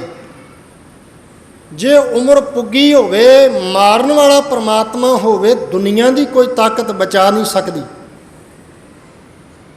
ਗੁਰਬਾਣੀ 'ਚ ਇੱਕ ਬਚਨ ਹੋਰ ਆਉਂਦਾ ਹੈ, ਜਦੋਂ ਗੁਰਬਾਣੀ ਪੜ੍ਹੀਏ ਤੇ ਸਾਹਿਬ ਜੀ ਬਚਨ ਬਖਸ਼ਿਸ਼ ਕੀਤੇ, ਵੈਦਾਂ ਸੰਦਾਂ ਸੰਗ ਇਕੱਠਾ ਹੋਇਆ। ਵੈਦ ਆ ਗਏ, ਡਾਕਟਰ ਆ ਗਏ, ਨਾਲ ਸਟਾਫ ਆ ਗਿਆ, ਟ੍ਰੀਟਮੈਂਟ ਆਪਰੇਟ ਸ਼ੁਰੂ ਹੋ ਗਿਆ। ਵੈਦਾਂ ਸੰਦਾਂ ਸੰਗ ਇਕੱਠਾ ਹੋਇਆ, ਦਵਾਈ ਆ ਗਈ, ਡਾਕਟਰ ਨੇ ਦਵਾਈ ਸ਼ੁਰੂ ਕਰ ਦਿੱਤੀ ਟ੍ਰੀਟਮੈਂਟ ਕਰਕੇ। ਔਖਦ ਆਏ ਰਾਸ, ਦਵਾਈ ਰਾਸ ਆ ਗਈ। ਕਿਉਂ? ਵਿੱਚ ਆਪ ਖਲੋਵਾ, ਵਿੱਚ ਆਪ ਖਲੋਤਾ ਹੋਇਆ ਵਾਹਿਗੁਰੂ, ਦਵਾਈ ਰਾਸ ਆ ਗਈ। ਬਸੰਤਰ ਵਰਗੇ ਬ੍ਰਾਹਮਣ ਨੂੰ ਜੇ ਕੋੜ ਹੋਇਆ ਤੇ ਉਹਦਾ ਕੋੜ ਰਾਸ ਆ ਗਿਆ, ਉਹ ਤੰਦਰੁਸਤ ਹੋ ਗਿਆ। ਕਿਉਂ? ਗੁਰੂ ਹਰਕ੍ਰਿਸ਼ਨ ਸਾਹਿਬ ਨੇ ਬਖਸ਼ਿਸ਼ ਕੀਤੀ ਸੀ। ਕਹਿਣ ਲੱਗੇ ਜਿਹੜਾ ਮਨ ਵਿੱਚ ਕੋੜ ਆ ਨਾ ਮਹਾਰਾਜ, ਜਿਹੜਾ ਮਨ ਵਿੱਚ ਕੋੜ ਆ, ਸਾਹਿਬ ਕਹਿਣ ਲੱਗੇ ਉਸ ਕੋੜ ਤੋਂ ਆਪਣੇ ਆਪ ਨੂੰ ਬਚਾ ਲਾ, ਤੇਰਾ ਤਨ ਦਾ ਕੋੜ ਕੱਟਿਆ ਗਿਆ। ਦਾਤਾ ਜੀ ਕਿਰਪਾਲਤਾ ਕਰ ਦਿਓ, ਮਨ ਦਾ ਕੋੜ ਕਿਹੜਾ? ਕਹਿਣ ਲੱਗੇ ਜਿਹੜਾ ਜਾਤਾਂ ਪਾਤਾਂ ਦੇ ਨਾਂ ਉੱਤੇ ਸੰਸਾਰ ਨੂੰ ਵੰਡ ਕੇ ਬੈਠਾ ਨਾ, ਇਹ ਜਾਤਾਂ ਪਾਤਾਂ ਦੀਆਂ ਵੰਡੀਆਂ ਪਾਉਣੀਆਂ ਬੰਦ ਕਰ ਦੇ, ਇਹ ਮਨ ਦਾ ਕੋੜ ਹੈ। ਤੂੰ ਜਾਤਾਂ ਪਾਤਾਂ ਦੀਆਂ ਵੰਡੀਆਂ ਪਾਉਣੀਆਂ ਬੰਦ ਕਰ, ਤੇਰੇ ਤਨ ਦਾ ਕੋੜ ਦੂਰ ਹੋ ਜਾਏਗਾ। ਉਹ ਬਸੰਤਰ ਬ੍ਰਾਹਮਣ ਵੀ ਕਹਿ ਉੱਠਿਆ। ਉਹਨੇ ਕੀ ਕਿਹਾ? ਹੁਣ ਬੋਲੋ ਤੇ ਸੰਪੂਰਨਤਾ ਵੱਲ ਆਈਏ। ਸ਼੍ਰੀ ਹਰਿਕ੍ਰਿਸ਼ਨ ਬੋਲ ਦਿਓ, ਸ਼੍ਰੀ ਹਰਿਕ੍ਰਿਸ਼ਨ ਧਿਆਈਆ। ਫਿਰ ਇੱਕ ਵਾਰ ਬੋਲ ਦਿਓ, ਸ਼੍ਰੀ ਹਰਿਕ੍ਰਿਸ਼ਨ ਧਿਆਈਆ। ਜਿਸ ਡਿਠੈ ਸਭ ਦੁੱਖ ਜਾਏ। ਕਦੇ ਸਮਾਂ ਆ ਗਿਆ, ਚੇਚਕ ਵਰਗੀ ਬਿਮਾਰੀ ਦਿੱਲੀ ਦੀ ਧਰਤੀ 'ਤੇ ਫੈਲੀ ਤੇ ਸਾਹਿਬ ਧੰਨ ਗੁਰੂ ਹਰਕ੍ਰਿਸ਼ਨ ਸਾਹਿਬ ਜੀ ਮਹਾਰਾਜ, ਕਿਉਂਕਿ ਗੁਰੂ ਘਰ ਦਾ ਮੁੱਢ ਤੋਂ ਸਿਧਾਂਤ ਰਿਹਾ ਦੀਨਾਂ ਦੀ, ਦੁਖੀਆਂ ਦੀ, ਦਰਦਵੰਦਾਂ ਦੀ, ਲੋੜਵੰਦਾਂ ਦੀ ਮਦਦ ਕਰਨੀ, ਉਪਚਾਰ ਕਰਨਾ, ਹਰ ਤਰੀਕੇ ਨਾਲ ਸਹਾਇਤਾ ਕਰਨੀ ਗੁਰਮੁਖੋ। ਤੇ ਚੇਚਕ ਦਾ ਰੋਗ ਜਦੋਂ ਫੈਲਿਆ, ਦੁਖੀਆਂ, ਦਰਦਵੰਦਾਂ, ਲੋੜਵੰਦਾਂ ਦੀ ਸੇਵਾ ਕਰਦਿਆਂ ਕਰਦਿਆਂ ਧੰਨ ਗੁਰੂ ਹਰਕ੍ਰਿਸ਼ਨ ਸਾਹਿਬ ਜੀ ਮਹਾਰਾਜ, ਸਮਾਂ ਆਇਆ 30 ਮਾਰਚ, ਸਮਾਂ ਆਇਆ 30 ਮਾਰਚ ਤੇ 1664, 1656 ਤੇ 1664, 8 ਕੁ ਸਾਲਾਂ ਦੀ ਆਰਜਾ। ਕਮਾਲ ਹੈ, 8ਵੇਂ ਪਾਤਸ਼ਾਹ ਤੇ ਆਰਜਾ ਵੀ ਮੇਰਾ ਬਾਪੂ ਸੰਸਾਰ ਵਿੱਚ 8 ਕੁ ਸਾਲਾਂ ਦੀ ਲੈ ਗਿਆ। ਕਮਾਲ ਹੈ। ਵੇਖੋ ਹੋਰ ਅਰਜ਼ ਕਰਾਂ ਜੀ, ਗੁਰੂ ਹਰਕ੍ਰਿਸ਼ਨ ਸਾਹਿਬ ਜੀ ਜੋਤੀ ਜੋਤ ਸਮਾਉਣ ਲੱਗੇ ਨੇ। ਇਤਿਹਾਸ ਦੇ ਪੰਨੇ ਕਹਿੰਦੇ 3 ਵਾਰ ਗੁਰੂ ਹਰਕ੍ਰਿਸ਼ਨ ਸਾਹਿਬ ਨੇ ਹੱਥ ਦੀਆਂ ਮੁੱਠਾਂ ਨੂੰ ਮੀਟਿਆ ਤੇ ਖੋਲ੍ਹਿਆ, ਮੀਟਿਆ ਤੇ ਖੋਲ੍ਹਿਆ, ਮੀਟਿਆ ਤੇ ਖੋਲ੍ਹਿਆ। ਮੁੱਠ ਮੀਟ ਕੇ ਗੁਰੂ ਹਰਕ੍ਰਿਸ਼ਨ ਸਾਹਿਬ ਮਹਾਰਾਜ ਨੇ ਸਿੱਖ ਜਗਤ ਨੂੰ, ਸਿੱਖ ਕੌਮ ਨੂੰ ਇੱਕ ਬਹੁਤ ਵੱਡੀ ਸਿੱਖਿਆ ਦਿੱਤੀ। ਕਿਹੜੀ? ਇੱਕ ਮੁੱਠ ਹੋ ਕੇ ਰਹਿਓ, ਇੱਕ ਮੁੱਠ ਹੋ ਕੇ ਰਹੋਗੇ, ਸਿੱਖ ਕੌਮ ਦੀ ਸਾਰੇ ਜਗਤ ਵਿੱਚ ਹਮੇਸ਼ਾ ਚੜ੍ਹਦੀ ਕਲਾ ਹੀ ਰਹੇਗੀ। ਪਿਆਰਿਓ, ਮਾਲਕ ਮਿਹਰ ਕਰੇ ਕਿਤੇ ਇਹ ਸਿੱਖਿਆ ਗੁਰੂ ਹਰਕ੍ਰਿਸ਼ਨ ਸਾਹਿਬ ਦੇ ਇਤਿਹਾਸ ਦੀ ਅਸੀਂ ਆਪਣੇ ਜੀਵਨ ਵਿੱਚ ਧਾਰਨ ਕਰ ਲਈਏ। ਕੋਈ ਨਾ ਕੋਈ ਸਿੱਖਿਆ ਜਿਹੜੀ ਹੈ ਗੁਰੂ ਹਰਕ੍ਰਿਸ਼ਨ ਸਾਹਿਬ ਦੇ ਜੀਵਨ ਇਤਿਹਾਸ ਦੀ ਆਪਣੇ ਜੀਵਨ ਵਿੱਚ ਧਾਰਨ ਕਰੀਏ। ਆਓ ਬਚਨ ਬੋਲ ਕੇ ਫਤਿਹ ਅਰਜ਼ ਕਰਾਂ। ਸ਼੍ਰੀ ਹਰਿਕ੍ਰਿਸ਼ਨ ਧਿਆਈਐ ਜਿਸ ਡਿਠੈ, ਬੋਲ ਦਿਓ, ਸ਼੍ਰੀ ਹਰਿਕ੍ਰਿਸ਼ਨ ਧਿਆਈਐ ਜਿਸ ਡਿਠੈ, ਬੋਲ ਦਿਓ, ਚੜ੍ਹਦੀ ਕਲਾ ਵਿੱਚ ਬੋਲ ਦਿਓ, ਜਿਸ ਡਿਠੈ ਸਭ ਦੁੱਖ ਜਾਏ। ਫਿਰ ਇੱਕ ਵਾਰ ਬੋਲੋ, ਜਿਸ ਡਿਠੈ ਸਭ ਦੁੱਖ। ਜੇ ਸੰਸਾਰ ਵਿੱਚੋਂ ਇੰਨਿਆਂ ਦੇ ਦੁੱਖ ਦੂਰ ਹੋਏ ਨੇ, ਅੱਜ ਵੀ ਹੋ ਰਹੇ ਨੇ ਤੇ ਰਹਿੰਦੀ ਦੁਨੀਆ ਤੱਕ ਵੀ ਹੋਣੇ ਨੇ, ਮਾਲਕ ਮਿਹਰ ਕਰੇ ਗੁਰੂ ਦੇ ਉਪਦੇਸ਼ਾਂ 'ਤੇ ਚੱਲ ਕੇ ਅਸੀਂ ਆਪਣੇ ਵੀ ਦੁੱਖ ਦੂਰ ਕਰ ਸਕੀਏ। ਭੁੱਲਾਂ ਚੁੱਕਾਂ ਦੀ ਖਿਮਾ ਧੰਨ ਗੁਰੂ ਗ੍ਰੰਥ ਸਾਹਿਬ ਦਾ, ਸਾਰੀਆਂ ਸੰਗਤਾਂ ਦਾ, ਸਮੁੱਚੇ ਹੀ ਗੁਰਦੁਆਰਾ ਸਾਹਿਬ ਜੀ ਦੇ ਸੂਝਵਾਨ ਪ੍ਰਬੰਧਕ ਵੀਰਾਂ ਦਾ ਵੀਰ ਅਵਤਾਰ ਸਿੰਘ ਜੀ ਨੇ ਤੁਹਾਡਾ ਸਾਰਿਆਂ ਦਾ ਸੁਨੇਹਾ ਦਾਸਰੇ ਤੱਕ ਪਹੁੰਚਾਇਆ, ਉਹਨਾਂ ਦਾ ਧੰਨਵਾਦ। ਮੇਰੇ ਨਾਲ ਮੇਰੇ ਬਹੁਤ ਹੀ ਸਤਿਕਾਰਯੋਗ ਵੀਰ ਸਰਬਜੀਤ ਸਿੰਘ ਜੀ, ਜਿਨ੍ਹਾਂ ਨੇ RS7 ਜਿਹੜਾ ਚੈਨਲ YouTube ਦੇ ਉੱਤੇ ਚਲਾਇਆ ਹੋਇਆ ਹੈ, ਸਮੁੱਚੇ ਸਮਾਗਮ ਦੀ ਉਹਨਾਂ ਰਿਕਾਰਡਿੰਗ ਕਰਕੇ ਤੇ YouTube ਦੇ ਉੱਤੇ ਪਾ ਦੇਣੀ ਹੈ। ਤੁਸੀਂ ਇਸ ਰਿਕਾਰਡਿੰਗ ਨੂੰ RS7 YouTube ਦੇ ਉੱਤੋਂ ਸਰਚ ਕਰਕੇ ਵੇਖ ਸਕਦੇ ਹੋ, ਜੋ ਸਮੁੱਚਾ ਸਮਾਗਮ ਹੈ। ਸੋ ਸਾਰਿਆਂ ਦਾ ਧੰਨਵਾਦ, ਵੀਰਾਂ ਦਾ ਧੰਨਵਾਦ ਕਰਦਾ ਹੋਇਆ ਫਤਿਹ ਅਰਜ਼ ਕਰਕੇ ਆਗਿਆ ਲਵਾਂਗਾ, ਕਿਉਂਕਿ ਪਿੱਛੇ ਵੀਰਾਂ ਦਾ ਫੋਨ ਆ ਰਿਹਾ ਹੈ। 1:15 ਤੇ ਉੱਥੇ ਪਹੁੰਚ ਸਕਾਂ। ਭੁੱਲ ਚੁੱਕ ਦੀ ਖਿਮਾ ਬਖਸ਼ਿਸ਼ ਕਰ, ਚੜ੍ਹਦੀ ਕਲਾ ਵਿੱਚ ਬੋਲਿਓ ਜੀ। ਵਾਹਿਗੁਰੂ ਜੀ ਕਾ ਖਾਲਸਾ, ਵਾਹਿਗੁਰੂ ਜੀ ਕੀ ਫਤਿਹ।